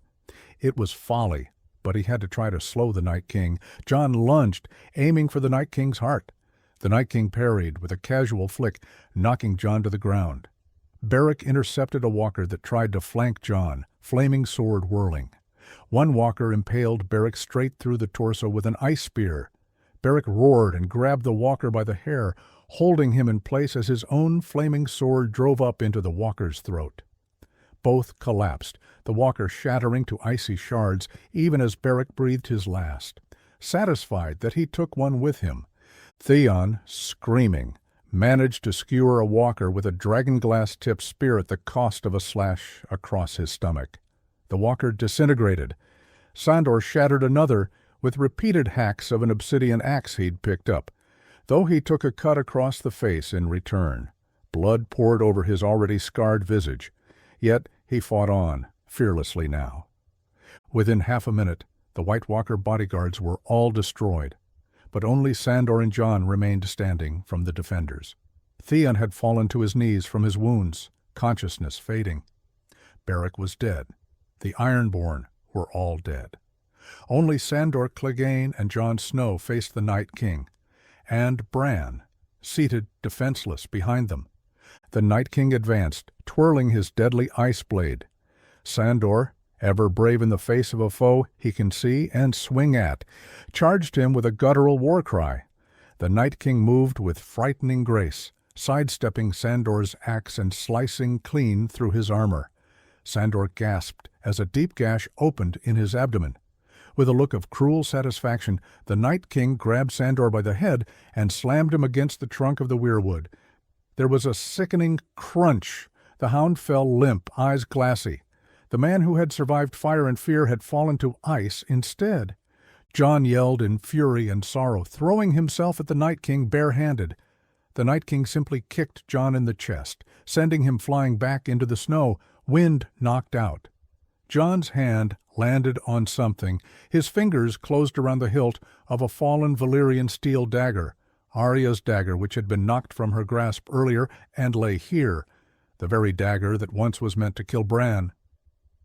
Jon didn't know its history, only that it was Valyrian. He scrambled up and held it out defensively. The Night King regarded Jon with something like disdain. He raised his sword, ready to finish this gnat of a Targaryen once and for all, but as he stepped forward, a small blade suddenly jutted from the Night King's chest, protruding from where his heart would be. A look of shock passed over the Night King's face, the first emotion he had shown. Jon stared, not comprehending at first. Behind the Night King, Arya Stark appeared, having snuck up with uncanny silence. She had plunged her Valyrian steel needle into the Night King's back with a precise strike. However, to Arya's horror, the Night King did not shatter or die immediately, as the other walkers did. Her thin sword, though Valyrian, was small, and the Night King was ancient and powerful. He snarled, and with a burst of strength, backhanded Arya, sending her tumbling. Needle was still lodged in him, causing him visible pain, but not yet fatal. Cracks of ice spread from the wound slowly. He was wounded, vulnerable. Jon realized what had to be done. He rushed the Night King with the Valyrian steel dagger in hand. The Night King whirled, catching Jon's wrist in an iron grip. Jon yelled in agony as the frost-bitten clutch started to freeze his arm. The Night King stared into Jon's eyes, blue meeting gray, as if to say, "I'll kill you first, then the rest." But Jon, with a surge of will, ignored the pain and used his other hand to grab Needle's hilt, still sticking out of the Night King's chest. With a primal roar, Jon yanked Needle to the side, widening the wound. Simultaneously, he drove the Valyrian dagger in his hand upward into the Night King's exposed chest, right next to where Needle impaled. Valyrian steel met ancient magic. The Night King's eyes went wide. Jon pushed both blades as deep as possible, almost embracing the Night King in a grim hug to force them in. "For the living!" Jon snarled through clenched teeth. The Night King opened his mouth in a silent scream as fractures, like the surface of a thawing pond, spiderwebbed across his body from the twin wounds. In a flash of light, the Night King exploded into shards of ice, knocking Jon back. The Valyrian steel dagger and needle both fell to the ground unharmed. At that very moment, every White Walker and White on the battlefield collapsed. The undead dragon Viserion, in the midst of trying to roast Drogon again, disintegrated into dust mid-air, leaving the Night King's icy saddle empty as the bones plummeted. Outside Winterfell, the fighting abruptly stopped as the army of the dead simply fell where they stood. Men shielded their eyes against sudden bursts of icy ash and then realized the enemy was gone. In the Godswood, Jon slowly got up, surrounded by glimmering shards that were already melting into harmless water. Arya, nose bloodied, crawled over to where Bran still sat. Bran's eyes were closed, but tears were trickling down his cheeks. He had warged ravens to watch the moment of the Night King's end, and perhaps felt the psychic shock of it. He opened his eyes as Arya touched his shoulder. The hint of a smile came to Bran's lips. "Arya," he said softly. "Jon." His siblings came to his side, kneeling in the red snow, embracing him. Jon, trembling with exhaustion and shock, pulled Arya and Bran into a hug. "We did it," he gasped, almost in disbelief. Arya just nodded, too overwhelmed to speak. Nearby, Theon Greyjoy let out a long breath. He was slumped against a tree, bleeding out. His dimming eyes saw the Stark siblings together, and a faint look of peace crossed his face. He had done right by them in the end.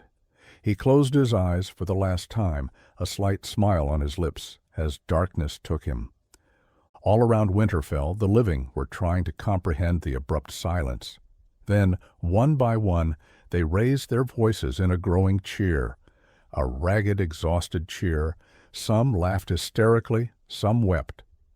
Davos fell to his knees and thanked every god he knew.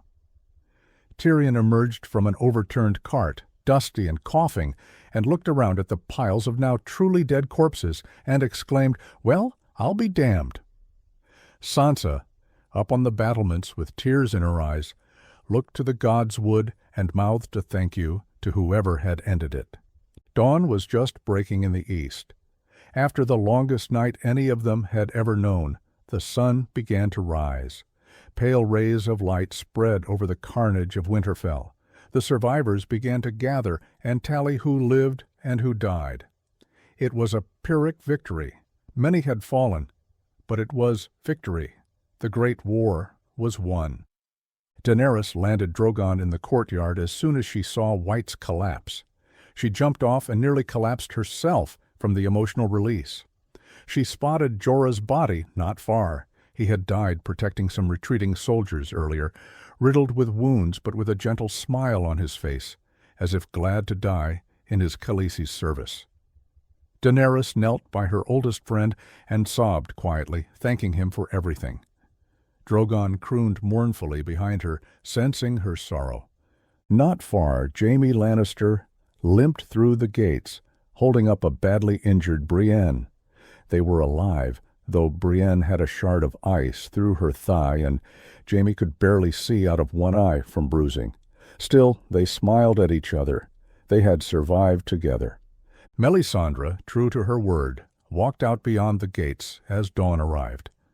Her purpose complete, she removed the enchanted choker from her neck, and, as Davos watched silently from the wall, she collapsed and withered to dust on the snow, an old woman whose final task was done. Jon and Arya, supporting Bran, emerged from the God's Wood. Those in the courtyard turned to them, and a great cry went up as they realized Bran and the Starks lived. Ghost bounded over and licked Jon's face furiously until Jon laughed and scratched his fur. People gathered, starting to chant, "Stark! Stark!" in appreciation of House Stark's leadership in this battle. Daenerys approached slowly, wiping tears from her face. Jon saw her, and for a moment they simply looked at each other across the courtyard as the dawn light warmed their faces. Then Daenerys broke into a smile, a genuine, bright smile of relief and pride, and Jon did the same. He strode to her, past cheering Northerners, and pulled her into an embrace. She hugged him back fiercely, both of them alive, both having fought for life itself and won. Around them, the men and women of the North, the Vale, the Riverlands, the Iron Islands, the Free Folk, the Unsullied, the Dothraki, all the living, realized together what they had achieved. The long night was ended. As Jon and Daenerys held each other, Daenerys whispered into his ear, "Thank you, Jon Snow." Jon pulled back slightly, shaking his head. "We all did it, together." He then surprised her, and maybe himself, by planting a firm kiss on her lips in front of everyone. A few cheers and whoops rang out at that. The union of ice and fire had saved them, it seemed. Sansa came down from the wall to hug her siblings and even embraced Daenerys, moved by gratitude that the Dragon Queen truly did risk everything for them. The tension between them seemed, at least for now, to melt away in the warmth of victory. Tyrion found Bran and knelt, asking if he was all right. Bran only said in his eerie way, "I'm fine, thanks to all of you." Tyrion nodded, understanding that was Bran speak, for very grateful. Amidst the celebration, the grim task of burning the dead and tending the wounded began almost immediately. The living knew they had prevailed, but at great cost. Pyres were built high outside Winterfell's smoking ruins that afternoon. They burned the bodies of friend and foe alike, as was proper to ensure none would ever rise again. That evening, a great feast was held in Winterfell's main hall, whatever parts were still intact. It was both a celebration and a wake. People toasted to the fallen heroes, Lyanna Mormont, Theon Greyjoy, Beric Dondarrion, Jorah Mormont, Edison Tollet, and countless others. Songs were sung. Podrick led a melancholy but hopeful rendition of High in the Halls that had many in tears. Jon was hailed as the White Wolf and hero by many northern lords for his role, though he humbly redirected credit to Arya and others who struck blows. Arya found herself somewhat overwhelmed by praise as well. Gendry, in particular, made a big show of telling whoever would listen how Arya Stark stabbed the bloody Night King in the heart. Bravest thing I ever saw. Arya blushed and playfully elbowed him to shut up, though she was secretly pleased. Daenerys was hailed as well.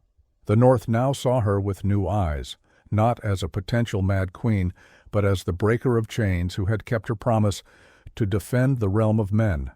She raised a cup to them, acknowledging their courage and loss. In that moment, feeling truly accepted by these once dour northerners, Dany felt a warm swell of belonging. Yet even as they celebrated, new thoughts crept in. Cersei Lannister still sat on the Iron Throne far to the south, and she had not helped in this fight. The last war, the war for the throne, still loomed. But that could wait for tomorrow. For tonight, living through the long night was enough. As the fires crackled and laughter mixed with somber tears, Bran Stark watched it all quietly. In his mind, he saw flashes of possible futures: a great council, a throne room destroyed, a dragon flying into the east. But he kept those to himself for now. For the first time in a long time, he simply wanted to sit with his family and feel human. The camera pans over Winterfell under the night sky. The aurora of the last remnants of magic from the shattered White Walkers dance faintly overhead. The North remembers, and will always remember, this victory. Thus ends the Great War. But the story of Season 8 continues as the survivors now must face the political aftermath and the final conflict for the Iron Throne. The rewrite will proceed to Part 2, The Last War, concluding the character arcs in King's Landing and beyond. King's Landing, The Last War begins. 2 weeks after the Battle of Winterfell, King's Landing had never felt so tense. The capital of the Seven Kingdoms baked under a harsh spring sun, yet a chill of fear permeated its streets. Queen Cersei Lannister stood atop the battlements of the Red Keep, gazing out at the horizon where the Golden Company troops drilled in neat formations outside the city walls. The sellsword army from Essos, 20,000-strong infantry and cavalry, their armor gleaming and the golden skull standard flying, were her trump card. With them and the Lannister forces that remained, she had a sizable host, bolstered further by the formidable Iron Fleet commanded by Euron Greyjoy patrolling Blackwater Bay, and yet Cersei's face was drawn and her jaw tight. Word had reached King's Landing via Raven. The army of the dead had been defeated in the north. Not only that, her brothers Jaime and Tyrion were reportedly alive and with Daenerys and Jon's forces, which were now marching south. The news enraged Cersei. She had hoped the undead and her traitorous brothers would all perish together, leaving her unchallenged. Instead, the heroes were triumphant and coming for her throne next. Now it was the living versus the living, and she would not yield. Her hand clenched the stone merlin. She wore a new gown of black and red velvet, and an elegant silver crown glinted in her golden hair. Behind her stood Qyburn, her hand, and Sir Gregor Clegane, the mountain, undead, and hulking in white Kingsguard armor and helmet. Qyburn cleared his throat. "Your Majesty, reports confirm that Daenerys Targaryen's remaining forces departed Winterfell a fortnight ago. They have 2 dragons left, albeit one injured. Their army, somewhat depleted but still substantial. Unsullied Northmen, Vale Knights, and Dothraki survivors." Cersei narrowed her eyes at the distant specks of the Golden Company cavalry practicing maneuvers. What of casualties? Surely they lost many to the dead. "Indeed, significant losses," Qyburn nodded. "Our spies say perhaps half the northern host fell. The Dothraki horde was nearly wiped out, though a few hundred remain. The Unsullied too took losses, but remained disciplined." He hesitated. Queen Daenerys's close advisor, Jorah Mormont, perished, as did some Stark bannermen, but the Starks themselves all survived. And Jon Snow. Cersei's lip curled at the mention of Jon. "The wretched northern bastard with a better claim than the dragon slut," she muttered acidly. "And he's yet another war hero now, I suppose, after that undead farce." Qyburn shifted. The common folk have begun to talk of the miracles in the north. Some red priestesses in Volantis are already calling Daenerys and Jon the heroes of light reborn. Cersei spun to face him, eyes flashing with anger. "Silence any such talk in this city. I'll not have my subjects spreading enemy propaganda." "Yes, Your Grace," Qyburn bowed. "I've already instructed the whisperers accordingly." She turned back to the view. Far below, small folk bustled about nervously. Cersei had permitted thousands of them from the Crown lands to flood into King's Landing, ostensibly for their protection, but in truth as potential human shields. If the Dragon Queen wanted to attack, she'd have to think twice about burning tens of thousands of innocents. Cersei's eyes drifted to the harbor. Euron's iron fleet, reinforced with Scorpion ballistae on every ship, bobbed on the tide, ready to skewer dragons from the sea. Euron himself was currently in her chambers, much to her irritation, but he would do his part, if only out of desire for glory and his promised reward. Cersei had vaguely promised to marry him. After victory, a lie she intended to wiggle out of, if possible. Her hand went to her belly unconsciously. She was indeed pregnant, a fact she'd not widely advertised yet. She had told Euron it was his, but in truth it was Jaime Child. Regardless, she intended to keep the crown for this child. "I will not be toppled by usurpers and monsters," she vowed internally. Suddenly, a muffled boom echoed in the distance, the distinct report of one of Qyburn's new scorpions being test-fired on the city walls. Cersei flinched slightly, then calmed, as she saw a crew reloading one such massive crossbow mounted overlooking Blackwater Bay. They were practicing diligently. She had dozens of these scorpions placed all over the ramparts and the city, aiming skyward. The last time a dragon came to King's Landing, when Dany ambushed the loot train, it had been devastating. Cersei swore not to be caught unprepared again. "Let them come," she said softly, her voice carrying a venomous edge. "They'll find King's Landing a harder prize than a ruined northern castle." Just then, Qyburn squinted at a raven arriving to the Rookery Tower. A moment later, a breathless messenger hurried up the steps to them. He bowed. "Your Grace, a dispatch from the Golden Company Outriders. The Targaryen-led army has been spotted about a week's march north of the capital. They're likely heading down the King's Road. They could be at our gates in roughly 6 days. Cersei inhaled slowly. "Very well. Inform Harry Strickland, the captain of the Golden Company, to finalize all defenses. No more training drills. I want full battle readiness. Lock down the city gates as the enemy approaches. No one in or out. And begin stockpiling that substance we discussed, Qyburn." Qyburn inclined his head. "The wildfire caches have been prepared throughout the city, as per your orders. Our pyromancers stand ready." Cersei's eyes glinted. She remembered the vision Daenerys had in the House of the Undying, as reported by Varys once. The Red Keep's throne room destroyed, roof collapsed, what looked like snow falling, likely ash. Perhaps that was prophecy. If Cersei had to, she would turn the city to ash before surrendering it. "Better to leave a legacy of ruin than a triumph for my enemies," she thought coldly. She dismissed the messenger. As he left, Euron Greyjoy swaggered up the rampart stairs, a cocky grin on his face. He was dressed flamboyantly in black leather and gold, a cape slung over one shoulder. "My queen," he said with a mocking little bow. "I hear the dragon bitches are finally coming to play." He rubbed his hands. "Can't wait to see the look on my niece Yara's face when we present her with Dany's pretty head on a spike." Cersei mustered a smirk. "Spare me the theatrics, Euron. Are your Ironborn ready?" He gave her an insolent once-over, his gaze lingering on her belly a moment, with a faintly possessive look. "They're itching for a good fight. Those scorpions you had mounted on my ships, they shoot straight and true, as we proved when I skewered that dragon last time."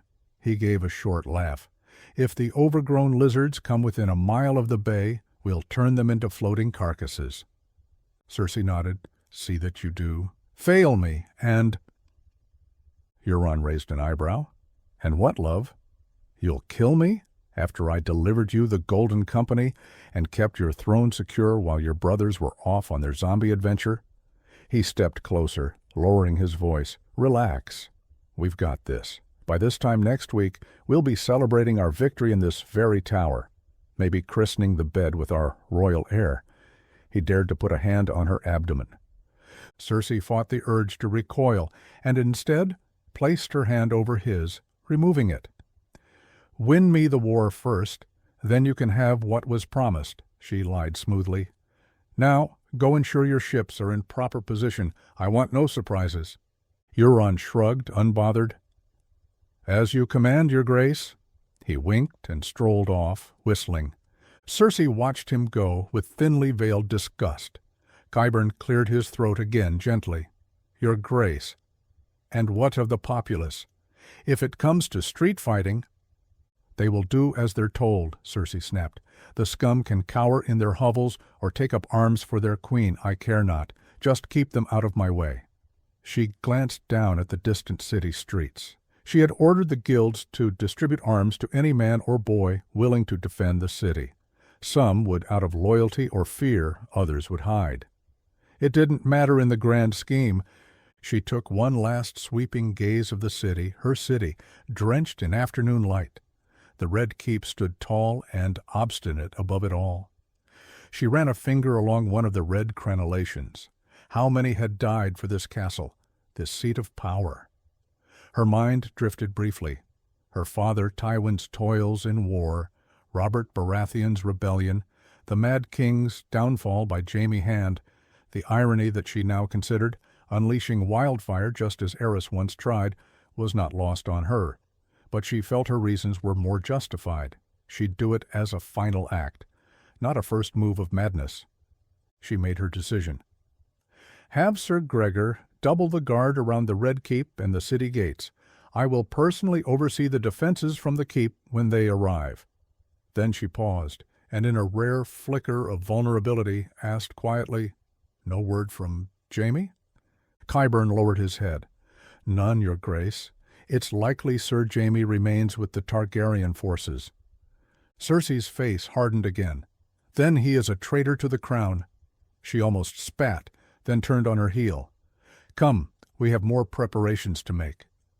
As she walked away, Cersei allowed herself one pang of hurt at the thought of Jaime arrayed against her, but she buried it deep beneath layers of anger and resolve. If Jaime or Tyrion dared cross her path in battle, she would not hesitate to consider them enemies to be dispatched. "They made their choice," she thought bitterly, "and I have made mine." Thus King's Landing awaited the Targaryen Northern Alliance under a cloud of tension bristling with weapons and hidden traps.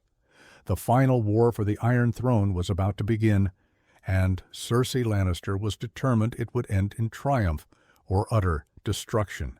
The march south and a revelation.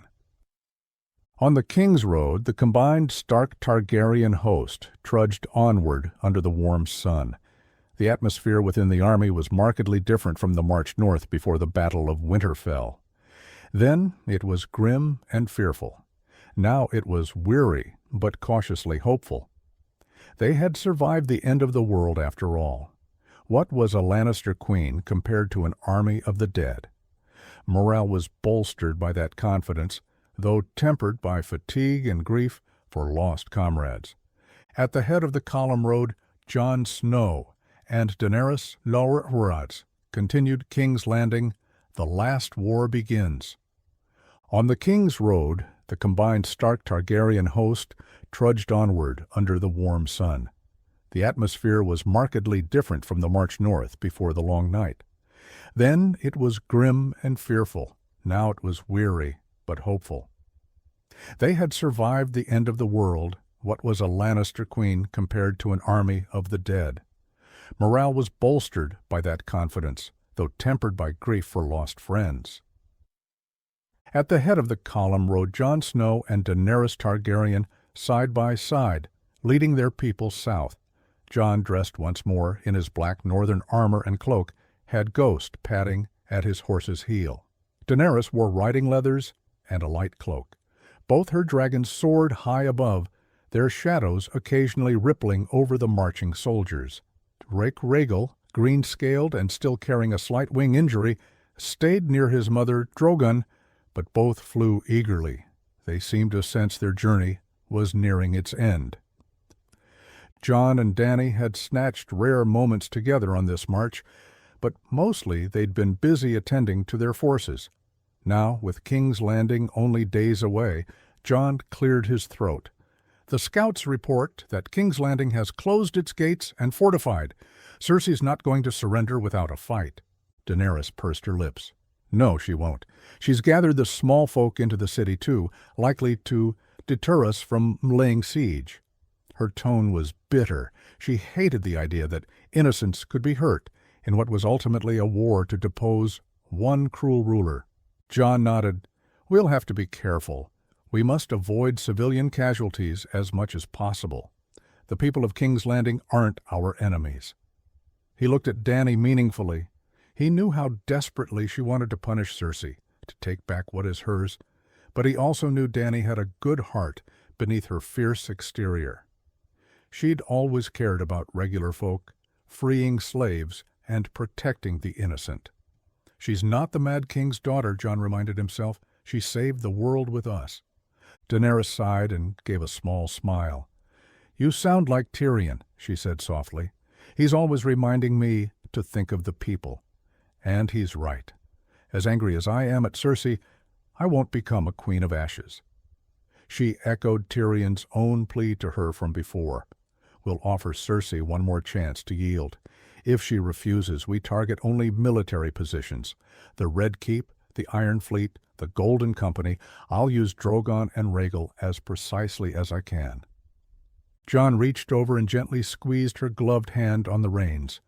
We'll do this together. Dany returned the squeeze. Despite all their losses, they still had each other. Behind them, the column stretched long, battle-worn, unsullied in tight ranks. The remaining Dothraki horsemen, fewer now but still proud, northern bannermen, and knights of the Vale. The wildlings led by Tormund, who refused to miss the chance to gut some southern lions, and allies from the Riverlands and Reach who had joined after the northern victory. Arya and the Hound rode near the front as well. Arya wouldn't be anywhere but the vanguard, her needle and dragonglass dagger at the ready. Sandor Clegane had a singular, haunted look. He was marching toward unfinished business in King's Landing, his brother, Sir Gregor.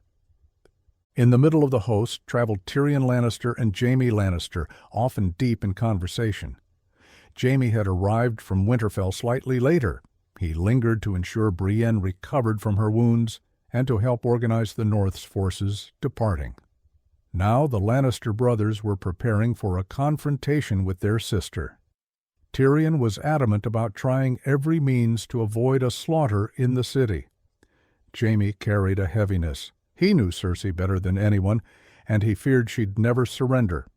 But he had come this far, left Cersei's side, fought the dead, and he was resolute that he'd do what he must to prevent King's Landing from burning. It wasn't spoken aloud, but Tyrion sensed Jaime was willing to be the one to stop Cersei by any means if it came to it, even if that meant fulfilling the dark prophecy Cersei feared, the Valonqar, little brother, choking the life from her. Jaime's jaw clenched whenever he thought of it, but he kept that counsel to himself. Bran Stark traveled in a carriage near the rear, accompanied by Samwell Tarly, Brienne of Tarth, recovered enough to ride, and Davos Seaworth. Bran spent much of his time warging into ravens to scout ahead or simply staying quiet. Since the battle, people had come to respect Bran's eerie knowledge. They didn't pry into his trances. Sam, though, chattered excitedly at times about what lay after victory. Imagine, Grandmaster Ebros will scarcely believe when I write to him about what we've seen, dragons, the others, a new king or queen. Davos mostly grunted in response, still baffled that he'd lived through it all to be marching on King's Landing again. Last time he did so, it was with Stannis, and it ended poorly. Brienne kept a keen eye on Jaime from a distance, protective even now. One evening, as camp was made beside the God's Eye Lake, the Isle of Faces, visible in the distance with its mysterious weirwood trees, Jon received an unexpected raven. It bore the seal of Winterfell. In the makeshift command tent, he broke the seal while Daenerys, Sansa, who managed logistics for the forces, Tyrion and Arya looked on curiously. Jon read the parchment, eyebrows raising. "It's from Meera Reed," he said slowly. Meera was the brave young woman who'd accompanied Bran beyond the Wall, a daughter of Howland Reed, the man who fought alongside Ned Stark at the Tower of Joy. "She's writing from Greywater Watch? Apparently, Howland Reed has woken from a long illness upon hearing news of our victories, and he has sent a message to me." Jon's voice dropped. Daenerys tilted her head. "Howland Reed? I know that name. Weren't he and Ned Stark the only ones who survived the fight at the Tower of Joy, where my brother Rhaegar's—" She trailed off as it clicked. "Rhaegar's wife, Lyanna, was at the Tower of Joy when she died, giving birth to—" Jon swallowed. Sansa stepped closer, a hand on Jon's arm. Arya watched with narrowed eyes. They had all learned of Jon's true parentage after the long night. Bran and Sam had spoken to Jon privately, and Jon, humble and honorable, shared the truth with his sisters and Daenerys because he wouldn't keep secrets. It had caused some turbulence. Sansa and Arya had reacted with shock, but affirmed Jon was their brother no matter what.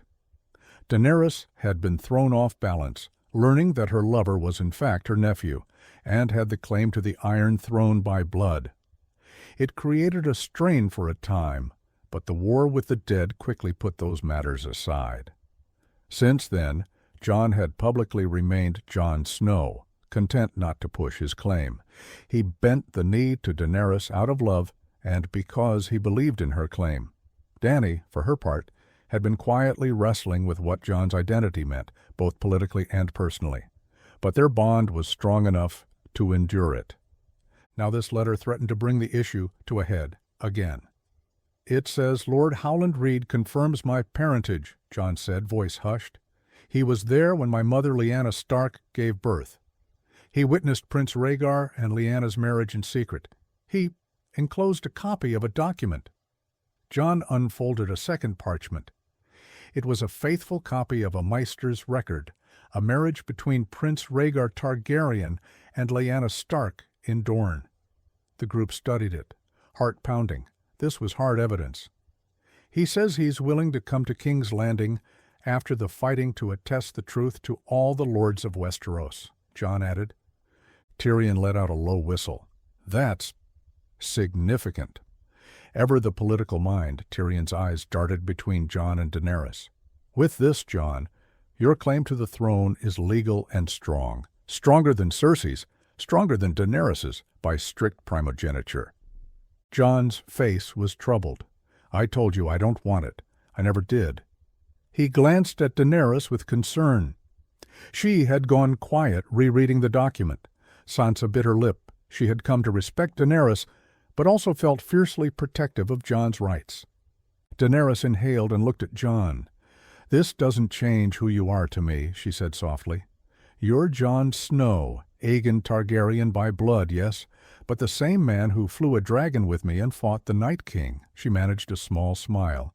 "And it appears I'm not the last Targaryen after all." Arya chimed in bluntly. "What will we do with this? If people know, some may press Jon to take the throne instead." She looked between Jon and Dany. "We don't need that division right now." Sansa nodded. "Perhaps keep it quiet until after Cersei is dealt with. The priority is winning the throne from her, not squabbling over who gets to sit on it after." Tyrion cleared his throat gently. "Agreed. Frankly, whoever among you ends up on the throne, it's worlds better than Cersei. Let's not give her any advantage by airing possible disputes." He paused, then offered delicately, "There is a precedent solution, you know. Aegon the Conqueror took his sister as wife when he united Westeros. Targaryens marrying within the family line is not unheard of. If Queen Daenerys and Jon were to marry, the claims combine. The realm would have a king and queen united." He let that suggestion sit. It wasn't the first time the idea had come up in whispers. Dany and Jon exchanged a glance. They loved one another, that was true, but their blood relation complicated it for Jon's Stark sensibilities. Targaryens historically cared less about that taboo. Jon flushed slightly. We haven't really discussed. Daenerys raised a hand, though she didn't dismiss the idea. If we both survive this war, and that option seems best for the realm, we'll consider it. But I won't force Jon into anything, and I won't make it a condition of our alliance. We fight together as we are, no promises except to have each other's backs. Jon gave her a grateful look. That's enough for me. Title or no title, I pledged myself to you, Daenerys. I meant it. Sansa sighed softly, realizing that at least this potential rivalry wasn't going to tear them apart. She could live with that compromise for now. Tyrion folded the parchments. For now, I agree. Keep this information to ourselves. After victory, we'll handle it with care. Perhaps how the Lords respond could guide the decision. He carefully tucked the documents away in his doublet for safekeeping. Strange, isn't it? He mused. All my life I've known Cersei to despise you, Starks, and now, in the end, it's one of you who has the better claim to her precious throne. I almost wish I could see her face when she learns of it. The group chuckled at that. As they broke for the night, Arya walked with Jon. She nudged him. Whatever happens with that throne, you'll always be my brother. You know that, right? Jon smiled warmly and put an arm around Arya's shoulders. I have 2 families now, perhaps. I don't intend to abandon either. In the distance, by the crackling campfires, Grey Worm and Missandei sat close, discussing plans for life after war, perhaps seeing Nath, Missandei's home, as they'd once dreamed. Brienne and Jaime shared a quiet moment polishing their swords. No words were needed, as Brienne gently touched Jaime's golden hand, silently promising support for what was to come. Everyone was grabbing at slivers of normalcy of human connection before the final storm. When morning dawned, a flock of ravens brought reports. King's Landing was just beyond the Blackwater rush now. The Allied forces broke camp and formed up for the last leg. Ahead, they knew, Cersei awaited with her Golden Company and fleets, but united by purpose and with truth on their side, they marched forward. The final battle and resolution with Cersei Lannister was near, and all unresolved threads were beginning to weave together.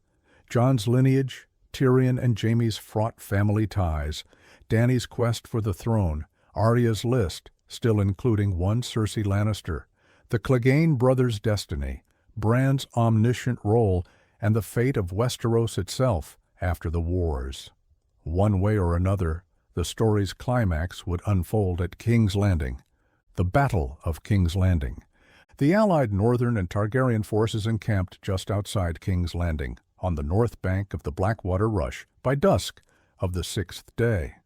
The sprawling city lay before them, ringed by tall walls and the Blackwater Bay beyond, where the Iron Fleet's sails could be seen.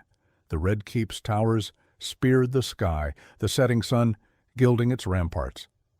It looked peaceful from a distance, but those in the camp knew a ferocious storm was about to break.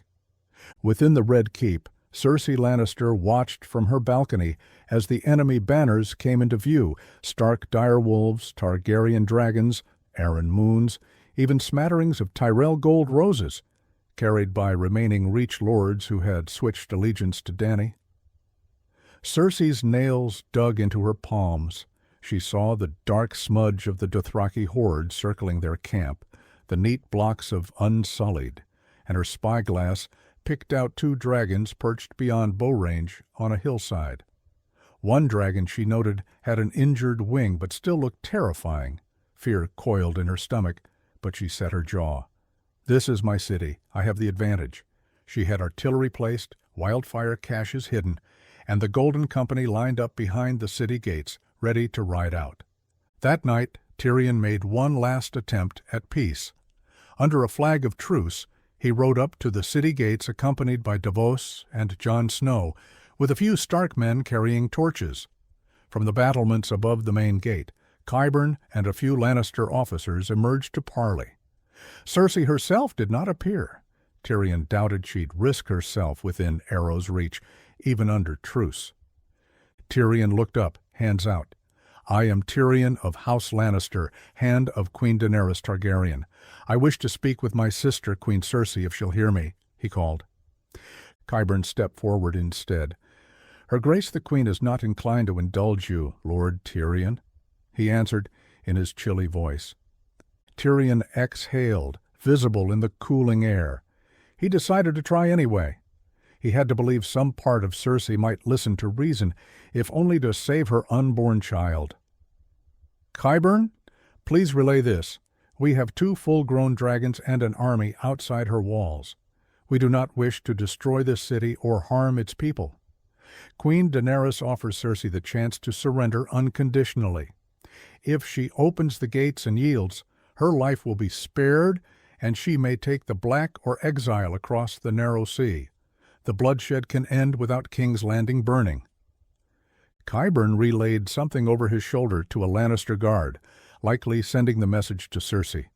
A few minutes passed in tense silence. Jon shifted in his saddle. He hated parleying with a coward like Qyburn, and the tension of being in range of scorpions made Ghost, by Jon's side, growl low. Davos kept his face neutral, one hand on his sword hilt just in case.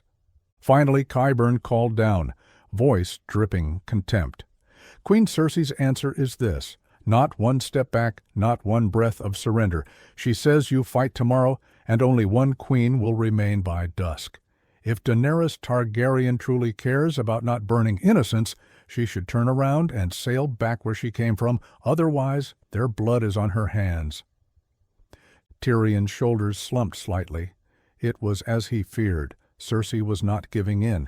He made one more desperate plea. "Think of your child, Cersei," he shouted, hoping she could hear him from somewhere. "Your reign is over. But if not for yourself, surrender for your baby. Don't make your child die in the ruins of this city." His voice echoed off the high walls. For a moment there was no response. Then Qyburn spoke, and his words were clearly Cersei's. "My child will never be a slave to your foreign whore queen, nor a prisoner of war. We Lannisters do not surrender." With that, an arrow was loosed from above, whistling past Tyrion's ear as a deliberate near miss. Jon's hand flew to Longclaw. Ghost barked. Tyrion closed his eyes a moment, then signaled retreat. Parley was done. War it would be. Back at camp, Tyrion shook his head sadly at Daenerys and the assembled leaders. "She won't yield. She's prepared to kill us and herself and the city if need be.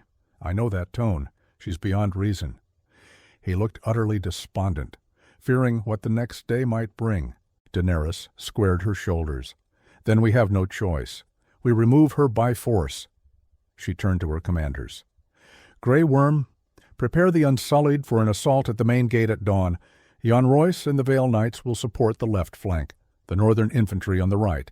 The Dothraki will swing around and feign a raid from the west to distract them." Jon added, "The dragons will target the Iron Fleet first to clear the bay.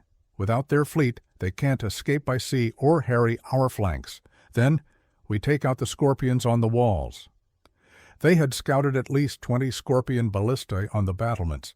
Jaime spoke up, face tense. "If I may, the Golden Company is formidable. They'll likely sally out once the fighting starts to hit our front lines. But they have no entrenched loyalty to Cersei beyond gold. If we break their lines or kill Harry Strickland, their commander, they might lose heart." Dany nodded. "Agreed, and remember, the moment Cersei is unprotected, we need to capture her alive, if possible. If we show her head on a spike, the Lannister forces still fighting might break. But if we capture her, we can force a bloodless surrender from the remaining loyalists." She didn't mention it, but she privately hoped not to have to Dracarys all of King's Landing. This was her future seat, and her people inside. She wanted to win them, not massacre them. Arya and the Hound made their own plan. They would attempt to infiltrate the city during the battle chaos. Arya's objectives were personal, Cersei and potentially Sir Gregor on her list, and Sandor's were entirely personal, face his brother. It was risky, but Jon reluctantly agreed that their skills might be better put to use on that mission than as just two more fighters in the field. Bran Stark was oddly insistent about one thing. Stay clear of the wildfire, he warned the War Council, though no one had mentioned wildfire yet. He was having visions again. Green explosions under the city, a glimpse of a shadow of a dragon over King's Landing, and a ringing of bells. He shared cryptically, "If the bells ring, it means the city has surrendered." Or someone is trying to signal that. Listen for the bells. Many found this puzzling, but Tyrion agreed. The city bells traditionally signaled surrender or distress. If things went well, maybe they'd ring them to stop the fighting. As dawn's first light crept over Blackwater Bay, the battle began. Drogon and Rhaegal took to the skies with earth-shaking roars. Below, the ground forces advanced toward the city walls. Trumpets blared from the battlements as the Golden Company cavalry rode out through the gates to form up in the field. The sellswords presented an impressive sight. Thousands of mounted knights with golden lion-crested helms, ranks of pikemen with elephant banners, though luckily no actual war elephants had been transported across the sea. Harry Strickland, their commander, sat astride a warhorse at the fore. He squinted at the approaching northern forces, likely rethinking the wisdom of this contract, given the dragons overhead. From the bay came the thundering of scorpion bolts. Euron Greyjoy's Iron Fleet had spotted Drogon and Rhaegal and opened fire. Enormous arrows shot upward, some coming uncomfortably close. Daenerys had learned from earlier battles, though. She had Drogon weave and jink in unpredictable patterns. Rhaegal flew lower, a decoy tactic to draw the aim, while Drogon swooped in from a high angle. Sure enough, a scorpion bolt grazed Rhaegal's tail, but none hit Drogon. Then Dany dove at the fleet with grim intent. "Dracarys," she commanded, and Drogon bathed Euron's lead ship in flames. The ships had been spaced out to avoid clustered destruction, but one by one, Dany made passes over them.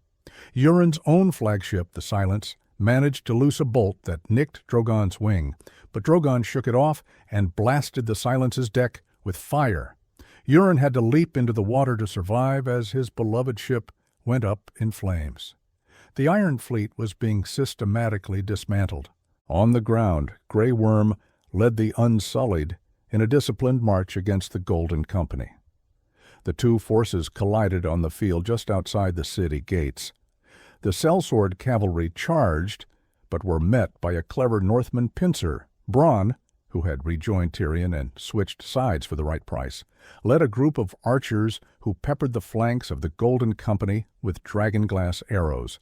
They didn't need dragonglass for human foes, but it's what they had in plenty. As arrows disrupted the charge, northern pikemen rushed in from the sides, while the Unsullied locked shields in front. It became a brutal melee. Jaime Lannister rode with the Northmen, using his golden hand as a blunt weapon when his sword was locked with an enemy. He actually dueled briefly with Harry Strickland. Strickland sneered, "Kingslayer fighting for a dragon queen? I expected more honor." Jaime responded by shoulder-slamming him with the gold hand and knocking him off his horse.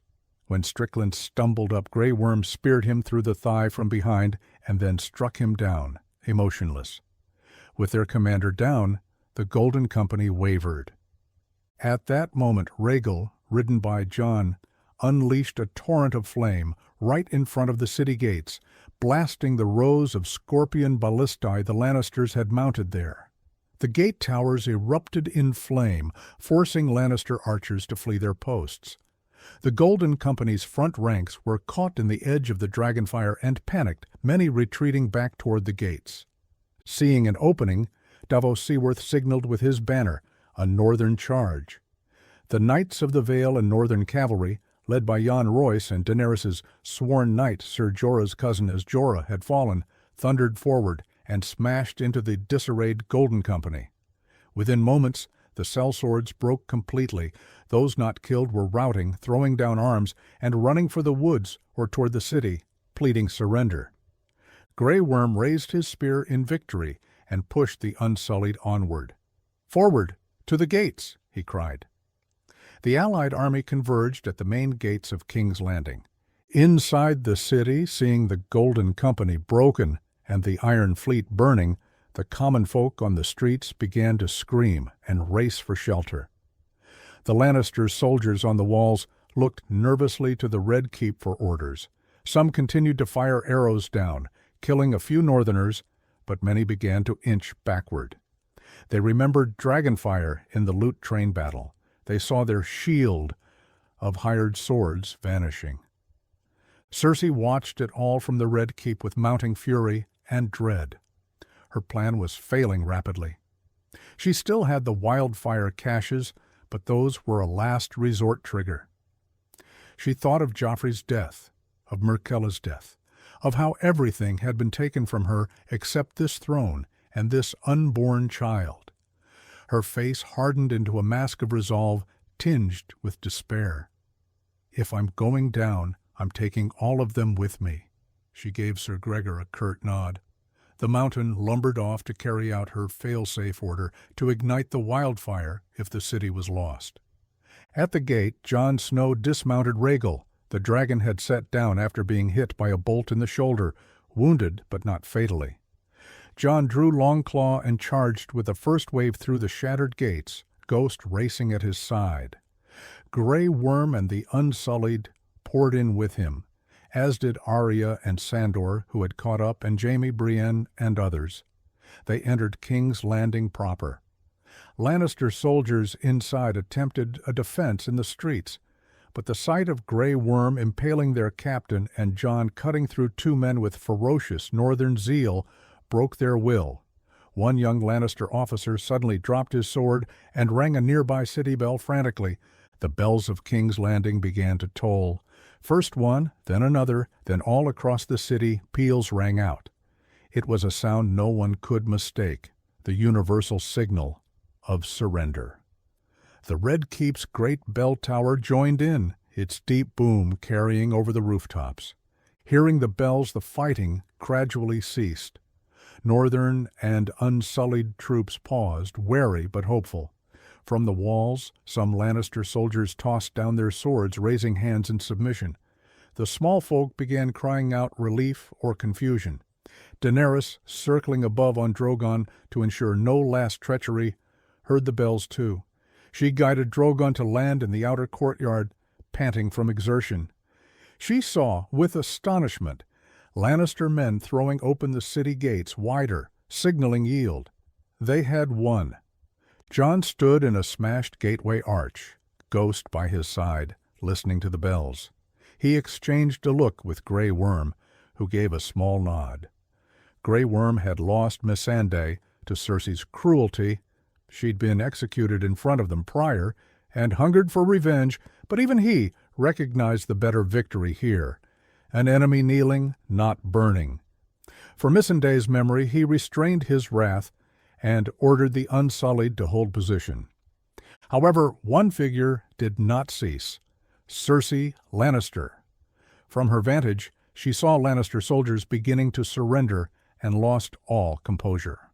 "Cowards!" she screamed at them, though they couldn't hear. She knocked over a table in rage.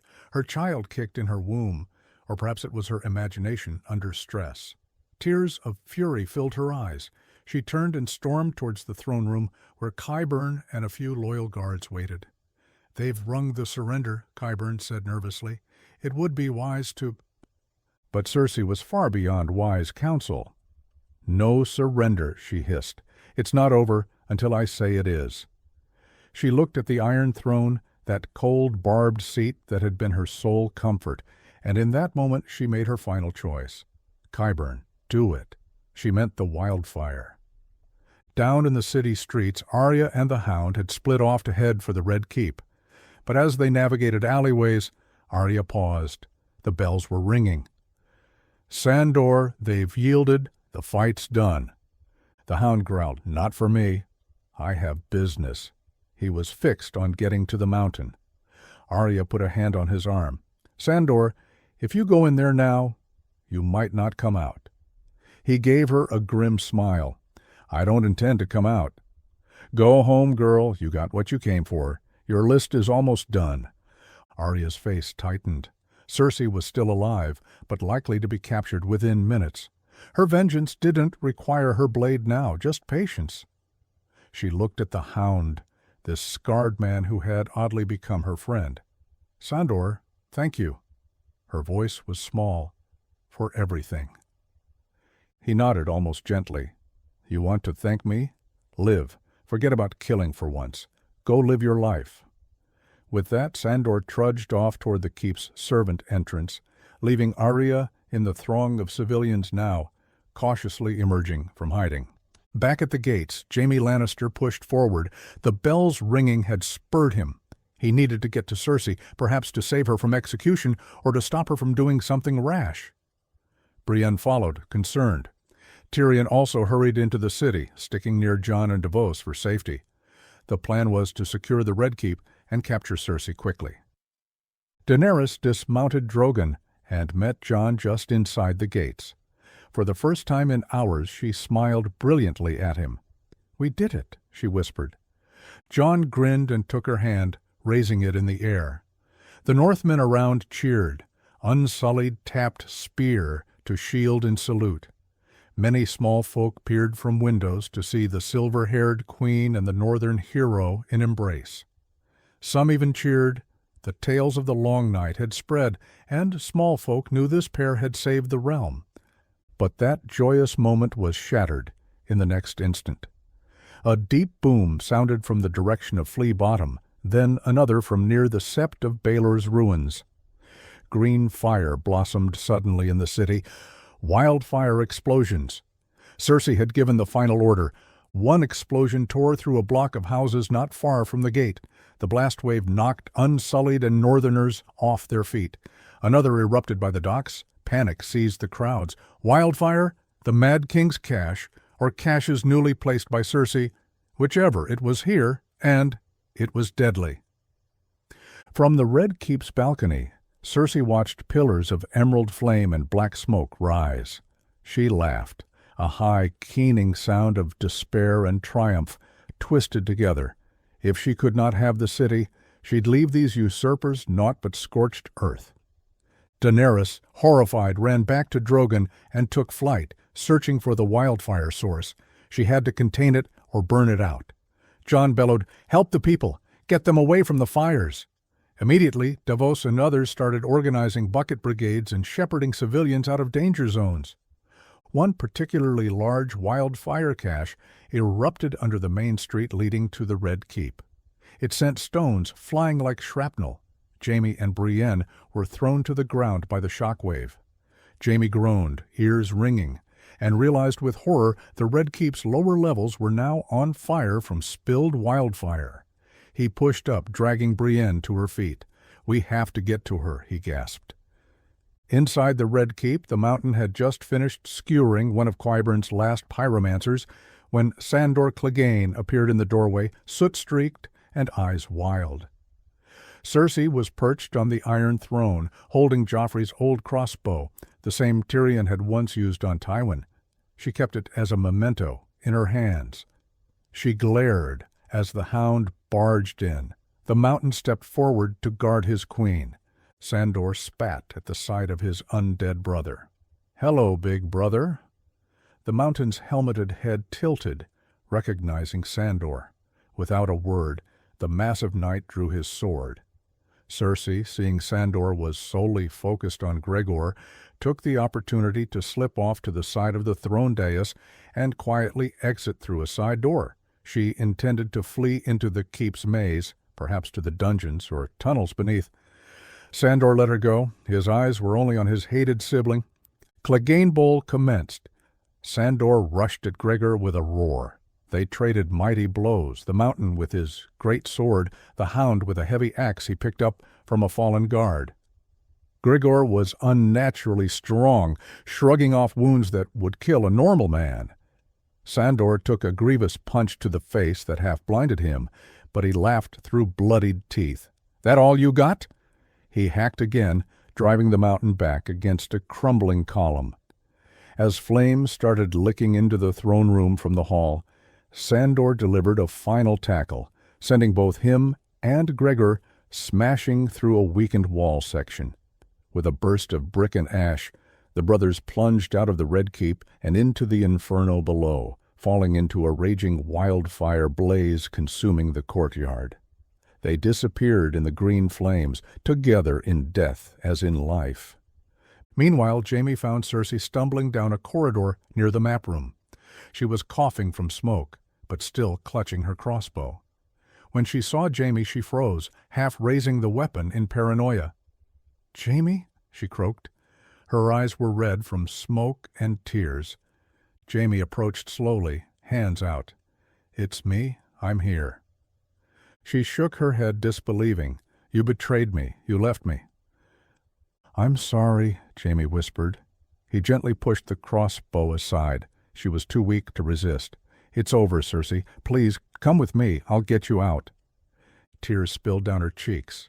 In that moment she was not the proud lioness queen. She was just a terrified woman who saw everything falling apart. "I don't want to die, Jaime," she sobbed, finally breaking. "I don't want our baby to die." She collapsed against him. Jaime, tears in his own eyes, embraced her. He still loved her. Despite everything, he couldn't deny that piece of his heart. Brienne caught up to them. She took in the scene, Cersei crying in Jaime's arms, the building shaking from distant explosions. Brienne had a sword drawn, initially prepared to confront Cersei, but seeing this, her expression softened with pity. Cersei was defeated utterly. Jaime looked at Brienne. "Help me get her out of the city," he said. Brienne hesitated. Cersei deserved justice, but perhaps living might yet bring that justice in a cell. And Jaime, she wouldn't break his heart by insisting on killing Cersei right there. Before they could move, a section of ceiling collapsed behind Brienne, cutting off the path back. Rubble rained down, separating them. "Jaime!" Brienne shouted. He shielded Cersei. They were now trapped on the side closer to the dungeons and tunnels. Brienne, on the throne room side, was pushed back by fresh flames. She realized with anguish that she couldn't reach them. Jaime realized the same. He mouthed, "Go!" and gestured for her to escape. With tears brimming, Brienne turned and fled back the way she came, determined to survive and live for both of them, if need be. Jaime half-carried, half-dragged Cersei down into the lower levels. The Dragon Skull storeroom, the same place Tyrion had shown the captured White, was ahead. Jaime knew there was an old escape route, the tunnels that led out to the Blackwater Bay.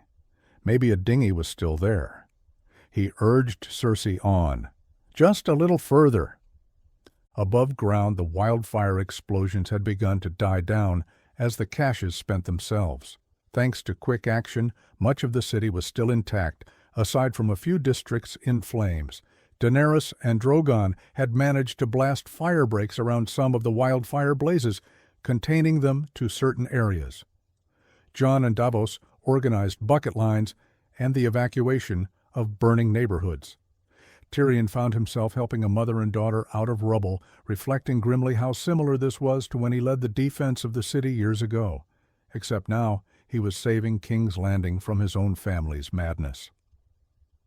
Arya Stark found a white horse, likely one belonging to the Golden Company, wandering amidst the ash and embers near Flea Bottom.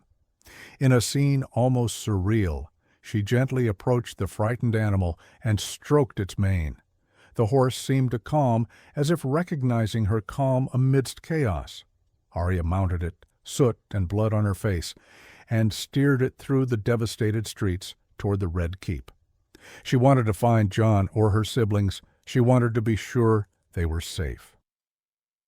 At the mouth of the escape tunnel by the bay, Jaime and Cersei emerged into cooler air. The cave-like exit still had water lapping. No boat. Euron's folks likely took them, or they drifted off. Cersei sobbed anew, seeing their way out blocked by debris, and no vessel. "No, no, no," she moaned. Jaime held her face in his hands. "Look at me," he said softly. He brushed her tears. Nothing else matters, only us. It was something he'd told her long ago in a happier time. Cersei choked on a sad laugh. Only us, until the end. She leaned her forehead to his. Jaime closed his eyes, tears escaping. The Red Keep shuddered above as wildfire took its toll on foundations. Jaime wrapped Cersei in his arms firmly, as if shielding her from the world. In that moment, regret and love and sorrow all mingled. "I'm sorry," he whispered, though whether he meant for leaving her or for their fate or everything, even he wasn't sure. Cersei just clung to him. If she had to die, better in the arms of the one person she truly loved. Above, a rumble crescendoed. The Red Keep's roof collapsed partially, likely the throne room caving in from fire damage. Tons of stone gave way.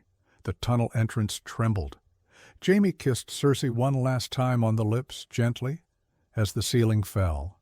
The screen fades to black, on the lovers locked in embrace as the rubble of the castle comes down around them. When the dust settled, the last war was over. King's Landing lay damaged but not destroyed, saved from total annihilation by the quick surrender and the valiant efforts to contain Cersei's wildfire madness. The Red Keep was half ruined, with smoke trailing from it, but large parts still stood. Queen Daenerys Targaryen entered the Red Keep's courtyard through the shattered gates, flanked by Unsullied and Northmen. Jon walked beside her, Ghost at his heel. Tyrion, Davos, Grey Worm, Arya, having rejoined them, Sansa, who had stayed with the baggage train during the battle, and Bran, brought in by cart, were all present as well. Soldiers were rounding up remaining Lannister troops who surrendered. The small folk peered from corners at this procession of victors. In the throne room, or what was left of it, a large hole in the ceiling let in daylight. The Iron Throne itself was shockingly intact amid piles of rubble. A bit ashen, slightly askew, but it still sat on the dais. Arya actually was the first to notice movement under some fallen stones near the dais. Qyburn, somehow still alive, but pinned with a crushed leg. He feebly called out, "Mercy!" Sandor's attack had left him half dead, and the collapse finished it. Arya gave him a cold stare. The man who tormented her friend, Arya remembered how Qyburn tormented the Stark girls in KL before, deserved none. She walked past him without a word. It was Davos who actually put Qyburn out of his misery with a quick dagger thrust, perhaps as a mercy, or just to silence him. They all looked around. No sign of Cersei. Tyrion's face was a mosaic of relief and sadness, relief that the city still stood, sadness wondering if Jaime got caught in that destruction. Brienne emerged, covered in dust and limping slightly, and locked eyes with Tyrion and Sansa. They knew she had likely seen the end of Jaime and Cersei, and Brienne's grief-stricken look confirmed it. Tyrion closed his eyes tight. Sansa put a hand on Brienne's shoulder to comfort her sworn shield. Daenerys stepped forward, gazing at the Iron Throne through motes of ash drifting down. She approached it slowly, recalling the vision she once had in the House of the Undying. The throne room roof destroyed, snow or ash falling, and her never quite touching the throne. Now here it was, real. She reached out with a hesitant hand and touched the arm of the Iron Throne. It was cool metal beneath her fingers, not a dream anymore. Jon watched quietly, knowing what this meant to her. Arya stood at his side, surveying for threats but finding none. Grey Worm had set unsullied guards at all entrances. The war was truly done. Tyrion cleared his throat, stepping forward. As the hand, though he half expected to be fired any day, it fell to him to formalize it. "Your Grace," he addressed Daenerys, who turned to him. Tyrion inclined his head. "The city is yours. The enemy is defeated. Long live the Queen." He knelt. Then Davos knelt. Though he was not one for royalty, he respected what she'd done. Grey Worm and the Unsullied stamped spear-butts in salute. The northern lords present, Wyman Manderly, Lord Royce, etc., bowed their heads, though some, like Sansa, did not kneel fully, northern custom, Plus, Sansa still saw herself as representing an autonomous North. Jon, notably, did not kneel, because he was already standing at Daenerys' side as her equal in many eyes. Instead, he gently took her hand and raised it high for the second time that day, declaring in a clear voice, "Daenerys of House Targaryen, first of her name, Queen of the Andals and the First Men, protector of the Seven Kingdoms." A cheer rose from those around, echoed out the doors where the combined armies heard, and took up the shout. Some small folk, too, timidly at first, then more boldly cried, "Queen Daenerys!" They'd suffered under Cersei. Many were ready for a new dawn. Daenerys took a deep breath and seated herself on the Iron Throne. She winced slightly from a bruise, a reminder of how dearly the seat was bought, but then composed herself regally. It felt strangely comfortable, as if she was always meant to sit there. She looked down at her friends and allies, thinking of those lost, Missandei, Jorah, Theon, and others. She made a silent vow to do right by their memory. "Let all those who would proclaim their allegiance come forward," she said. Her voice carried in the broken hall. One by one, key figures approached to bend the knee. The surviving lords of the North and Vale did so, pledging themselves, though Sansa had her own condition to raise later. Gendry, newly legitimized as a Baratheon by royal decree, Dany honored Jon's suggestion to pardon and elevate him for his help, knelt and was confirmed as Lord of Storm's End, securing Baratheon loyalty. Yara Greyjoy, who had arrived late with a handful of Ironborn to find the battle mostly over, offered fealty on behalf of the Iron Islands, after Daenerys promised to honor the Ironborn's desire for self-governance. When all had given oath, Daenerys stood again. She looked to Tyrion. "Open the gates and have the people brought to the Flea-Bottom Square. We will address them, ensure they're fed and tended." This was her first act. Show the people a just, caring queen. Also, have our maesters and healers aid the injured regardless of their allegiance. Tyrion nodded, relieved and pleased to be useful. He dispatched messengers at once. As everyone dispersed to their tasks, Jon stayed a moment with Dany on the throne. He looked up at her with a mix of pride and something wistful. Dany knew what it was. Her time in the North with him as near equals had passed. Now she was on the throne, and things might change. She reached out and touched his cheek. "We'll rule well together," she whispered, loud enough only for him. Jon covered her hand with his. "You'll be a great queen, and I meant what I said. I don't want the crown. I'm content with the North. Perhaps—" He glanced to where Sansa had been, knowing his sister was keen on northern independence. Perhaps the North could be freed from direct rule. The people have spilled much blood. They might never accept a southern ruler fully, even one they respect. Daenerys considered. This was the sticking point she and Sansa had before. But after all they'd been through, Daenerys felt more magnanimous. "We'll discuss it at the Great Council," she smiled. "I'll respect the will of the North if they so desire. An alliance instead of vassalage." Jon smiled gratefully. "Thank you." He then smirked. "Also, you still owe me a conversation about something else." Dany raised an eyebrow playfully. "What's that?" Jon leaned in and murmured, "That marriage proposal Tyrion not so subtly mentioned." "When you're ready, I'm willing." "If you are." He flushed a bit. "We can make it political, if that helps, uniting the claims and all, but my reasons are personal." Daenerys felt a warmth bloom in her chest that had nothing to do with dragonfire or victory. "My reasons would be personal too," she admitted. She leaned down. Him standing, her on throne, was an amusing reversal, and they kissed softly. It felt right. A discreet cough made them break apart. It was Samwell Tarly, arriving with Gilly and little Sam in tow. They'd remained safely back until now. Sam grinned broadly at seeing them. "Your Grace," he bowed to Daenerys, then beamed at Jon. "Your Grace, your Johnness." Jon laughed and hugged Sam. Just Jon, Sam. Sam was carrying several scrolls. I thought this might be a good time to discuss rebuilding. I've been drafting suggestions for a new council, reforms we might make. We can learn from the past to shape the future. Trust Sam to be elbow deep in a project already." Daenerys welcomed it. "Walk with us, Samwell. I'll want your counsel. Grand Maester material, I suspect." Sam's eyes went wide at the notion.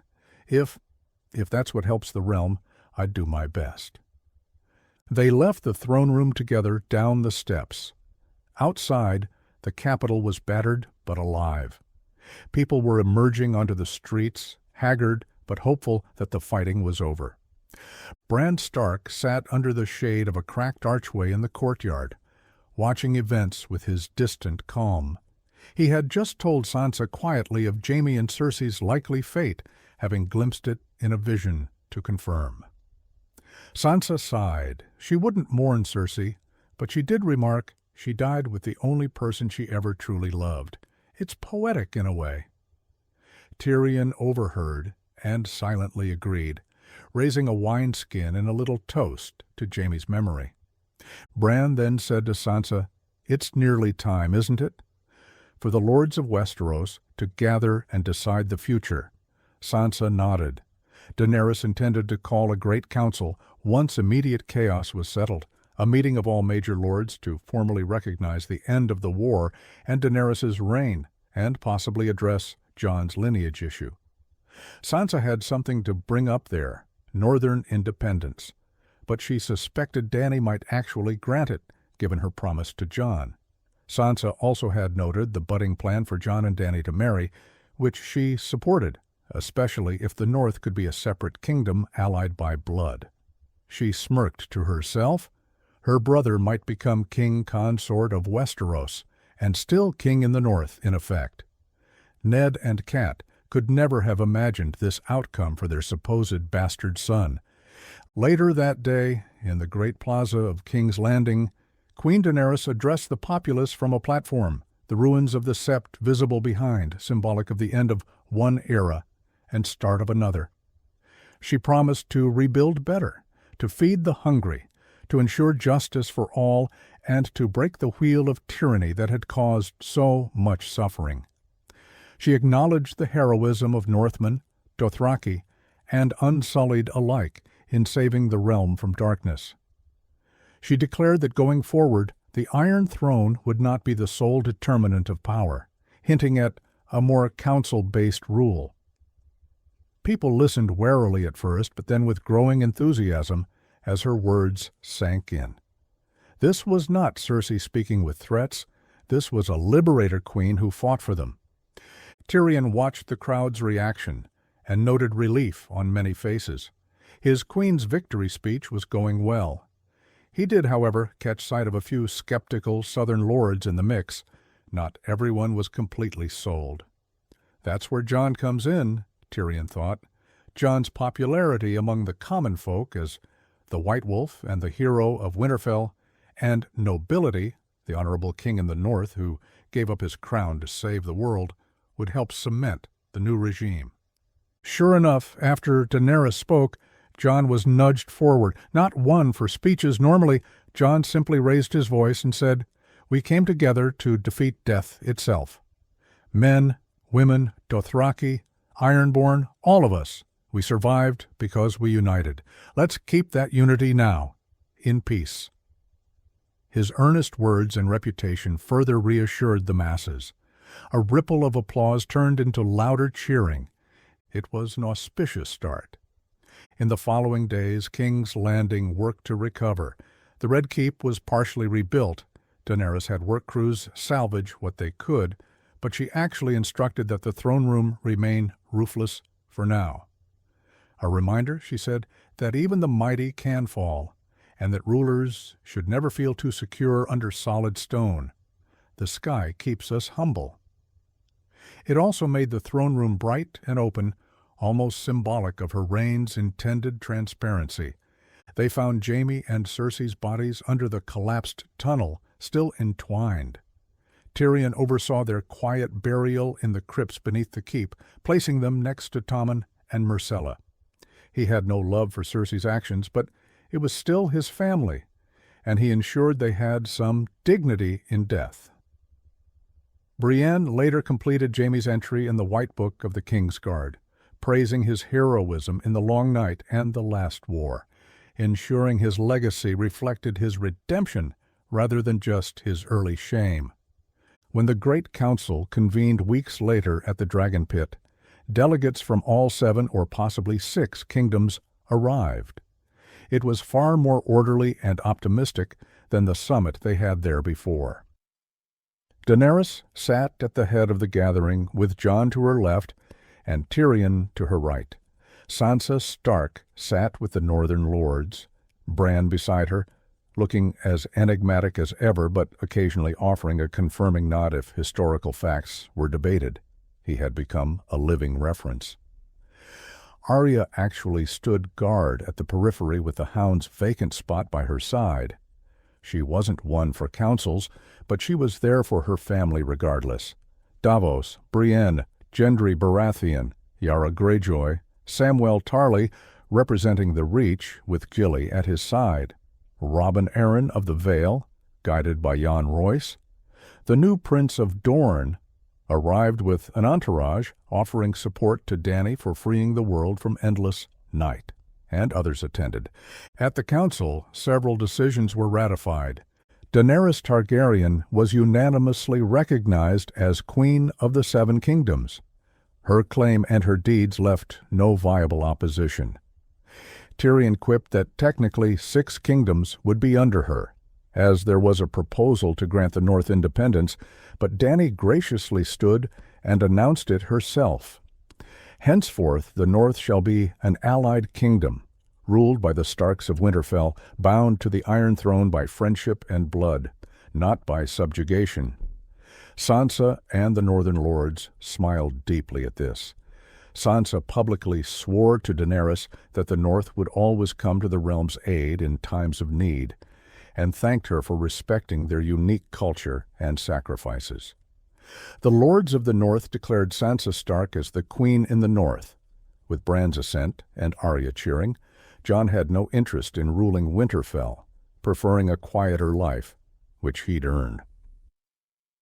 To seal the alliance, Daenerys and Jon's betrothal was announced. This raised some eyebrows among those who didn't know of Jon's heritage, Targaryen blood making the incest aspect less shocking to them once revealed. Sam tactfully presented the evidence of Jon's parentage to the council, explaining the secret of Rhaegar and Lyanna. This caused quite a stir. The idea that Ned Stark's bastard was in fact legitimate Targaryen royalty all along. Some lords grumbled about being asked to accept another Targaryen, remembering Robert's rebellion, but the mood turned when even the skeptical lords of the Vale and Riverland spoke. Jon had proved himself as a true king in actions, if not in title, and Jon immediately, at that council, renounced any claim of his own in favor of Daenerys, to show he had no intention of pressing it. This humility impressed them. The marriage, Tyrion argued, joins ice and fire and truth, ending the dynastic conflict that brought so much war. The council agreed it was a prudent and poetic solution. Gendry Baratheon even jested, "That makes Jon something like my cousin's son?" The family tree grows more tangled than a weirwood root, which got a laugh and eased any tension. Tyrion Lannister was retained as Hand of the Queen. Daenerys made it clear his counsel was invaluable despite past mistakes. Tyrion, humbled, vowed to dedicate his life to making amends and serving the realm's good. Given his key role in brokering alliances and his obvious devotion to Daenerys and Jon, the council raised no objection. Even Yara, who had cause to hate Lannisters, held her tongue, seeing his sincerity. Bran Stark was offered a role as Master of Whispers or an Archmaester, but he politely refused any formal office, cryptically saying he had other paths to tend to. Somehow one sensed Bran's story with the three-eyed raven was not fully done. He might spend time rebuilding old magic or mapping out histories. The small folk came to quietly call him Bran the Wise, and often sought him for cryptic advice. He did, however, accept a position as a royal advisor on historical matters, basically the living memory of the realm. The King's Guard, or Queen's Guard now, was reformed. Brienne of Tarth was named Lord Commander, the first woman to hold the post, for her unwavering loyalty and prowess. Podrick Payne, her squire-turned-knight, was given a white cloak as well. He survived valiantly through the battles. Other worthy fighters from various regions filled out the ranks, including a young Dornish knight and Grey Worm, who, after much thought, chose to serve the Queen in this capacity now that his war was over, at least for a time, until he perhaps would accompany Missandei's remains to Nath to honor her. Davos Seaworth was granted the title of Master of Ships, a role he knew well, and tasked with rebuilding the royal fleet, as well as overseeing humanitarian aid to areas devastated by war, which suited his smuggler-turned-trader logistics talents. Samwell Tarly was pardoned for deserting the Night's Watch and named Grand Maester, charged with leading the Citadel in a new direction of openness and innovation. The Citadel initially bristled at the idea of a young Maester being Grand Maester, but when Sam brought forward evidence of all he'd seen, dragon glass, detailed accounts of the long night, etc., and with Bran Stark's endorsement of his knowledge, they relented. Plus, many older maesters perished when Euron burned the Reach's coasts, so fresh leadership was needed. Justice. The surviving leaders who supported Cersei, such as some cruel Lannister officers and the scheming Lord Bronzywine, just making up a name of whatever, were brought to justice. Some were executed, others sent to the Wall, which was being rebuilt and still needed a Night's Watch of sorts to guard the realms, albeit now more of a token force for wildling mediation and northern exploration. Those who surrendered quickly or acted honorably, like some of the Golden Company who laid down arms, were allowed to swear fealty or leave Westeros peacefully. In a nod to the show, the council considered what to do with Tormund and the Free Folk. It was decided they'd be given land in the Gift, the area south of the Wall, to settle with autonomy as a reward for fighting the dead. Tormund was just happy to avoid being cooped up in Southrun castles. He left with a hearty laugh to take his people home, but not before heartily congratulating Jon on bedding a dragon queen, to Jon's deep embarrassment. The Iron Bank of Braavos sent envoys to make terms as well. Thanks to Tyrion's deft negotiation, the crown's debt, bloated by Cersei, was restructured in exchange for favorable trade agreements. This prevented the bank from backing any potential rebel and stabilized the economy. Finally, after lots of business, there was a great feast held in the remains of the Red Keep's courtyard under the open sky, since the hall was wrecked.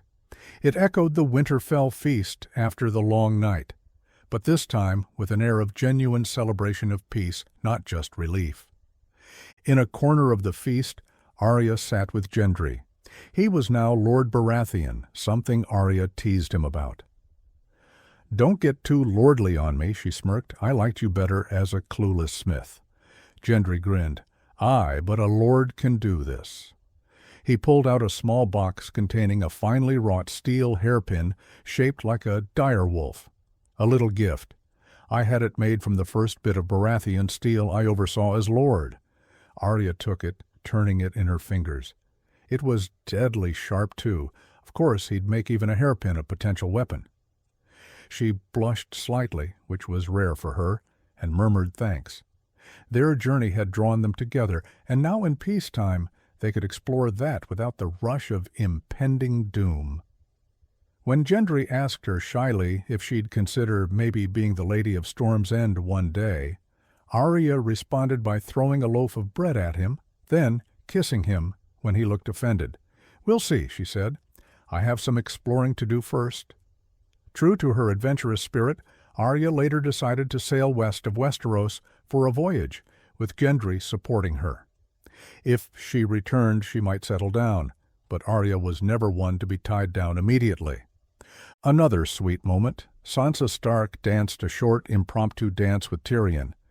They had been married in name once, and while that was long annulled, a friendship of mutual respect had grown. "I underestimated you, Lady Stark," Tyrion said, sipping wine as they twirled lightly. "Westeros is lucky to have you guiding the North," Sansa smiled. "And I underestimated you, Lord Hand. I'm sorry I ever did." They shared a laugh. Sansa was content. She had her home back and free, her family mostly alive and happy, and the dreadful specter of Cersei and the dead vanquished. She had blossomed into a canny leader of her people and looked forward to leading the North into a prosperous era, cooperating with her once rival, now queen. Jon and Daenerys eventually slipped away from the noise of the feast. They walked along the battlements of the Red Keep, looking out at the Blackwater Bay under the moonlight. Drogon flew overhead, giving a contented rumble as he found a perch on the rebuilt city walls.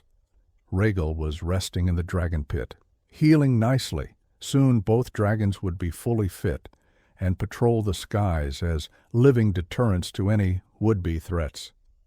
"It's finally over," Dany said softly, leaning on Jon's shoulder. "Truly over." Jon wrapped an arm around her waist. "Aye, no more war, just a lot of work." He chuckled, thinking of the endless meetings ahead about reconstruction and laws. Daenerys turned to face him, silver hair shimmering. "We'll build a world that's good and just, Jon. One where children won't be burned by tyrants or women raped in war. We can do it." Jon brushed a strand of hair from her face. He thought of all the people who'd counted on them and what they'd lost. His father, Ned, who believed in honor. His brother, Robb, who fought for independence. All the Free Folk kids killed by White Walkers. The little girl with a scar who reminded him of Shireen. "Yes, we will," he said firmly. "We owe them that. To leave a better world than we found." Daenerys smiled and touched her abdomen absent-mindedly. Unbeknownst to most, she had started suspecting that she might be pregnant. She hadn't told Jon yet. She wanted to be sure. But if true, it was a miracle on top of miracles. She believed she couldn't have children after the witch's curse, but perhaps that was lifted or false. The idea that she and Jon might have a child, uniting Stark and Targaryen ice and fire, filled her with hope. Jon noticed her hand's gesture. "Everything all right?" he asked. She beamed, a few tears in her eyes. "More than all right. I think I may be carrying our child." Her voice trembled with cautious joy. Jon's eyes widened. "Truly?" He gently placed a hand on her belly. She nodded. Jon broke into one of the biggest smiles she'd ever seen on him. He laughed, actually laughed, and lifted her off her feet in a hug, spinning her once. She laughed too, hugging him tight. Life after so much death. A future. From a distance, Tyrion and Bran watched the couple's elation. "Well, that will make for a secure succession," Tyrion quipped softly, ever practical. Bran just gave one of his cryptic half-smiles. The next morning, as dawn broke over King's Landing, Queen Daenerys and King Consort, and King in the north, Jon Snow Targaryen, stood atop the Red Keep balcony, addressing a new day. The Red Keep's ruins were being cleared. Smoke from the fires had all but disappeared. In the harbor, a few surviving ships hoisted flags bearing the three-headed dragon sigil next to the Stark direwolf, flying together. In the north, we see Winterfell being rebuilt stronger than before, with Sansa overseeing fair harvest distribution and restoring what was lost under Littlefinger and Ramsay. The wall has a massive breach, but a team of wildlings and Night's Watch builders worked to block it with giant trees and ice, symbolic that men of the north themselves guard their realms now, not ancient magic. In the Reach, Samwell visits his family's home at Horn Hill with Gilly and baby Sam, reconciling with his mother and sister and offering them pardons and a place at court. Heartsbane, the Valyrian sword, he returns to House Tarly as a gesture that those days of strife are done. In the Riverlands, Arya says farewell to her siblings as she embarks on a small ship westward, seeking to discover what lies beyond the edges of the known world. Gendry had helped outfit her ship. "What do we say to the god of death?" he called as she set sail. She smirked. "Not today." A familiar exchange that made them both smile. She promised to return with stories. Back in King's Landing, Tyrion visits the remains of the old Tower of the Hand that was destroyed in wildfire years ago. He finds a single, surviving bottle of Dornish wine in the cellar and uncorks it on the beach at sunset, pouring some out for those lost. His family, even the bad ones, and friends like Varys, who ironically died trying to stop the Mad Queen he feared Dany might be, but she never became. He takes a swig and sighs contentedly as he watches Drogon flying in the distance, flames jetting playfully. "Never thought I'd live to see peace," he mutters, "and a dragon flipping about like a damn seagull." He chuckles. The final scene finds Jon and Daenerys in the Godswood of King's Landing. She had one planted, a cutting from Winterfell's weirwood, so Jon could have a piece of home and to honor the old gods alongside the new. Jon kneels cleaning Longclaw, while Daenerys sits under the heart tree, hands on her gently rounding belly, humming a little Westerosi lullaby that Missandei once asked her to teach. They talk softly about baby names. "If it's a girl, maybe Lyanna," Jon suggests. Dany smiles. "Lyanna Targaryen, strong name. And if it's a boy," Jon thinks, "Eddard? To honor my father, my uncle who raised me." Dany nods warmly. They fall silent, watching the sunrise through red leaves. Jon takes a deep breath of the crisp morning air. Ghost snoozes at his feet, Drogon perched like a watchdog on the far wall. Daenerys leans her head on Jon's shoulder. "Are you happy?" she asks quietly. Jon wraps an arm around her. He looks around.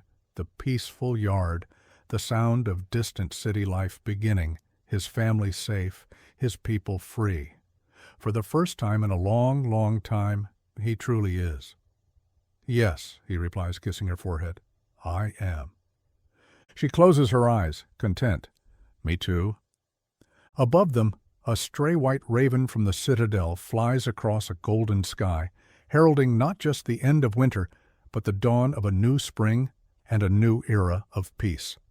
The camera pans up from the Godswood to the broad view of King's Landing, the city battered but alive, flags of House Stark and Targaryen flapping together in the breeze over the Red Keep's remnants, and the two dragons soaring out toward the sunrise above the bay. The Game of Thrones had finally ended, not with a throne of swords cutting whoever sat on it, but with a hopeful vision of unity and renewal. The Song of Ice and Fire played its last notes, not in discord, but in harmony. The end.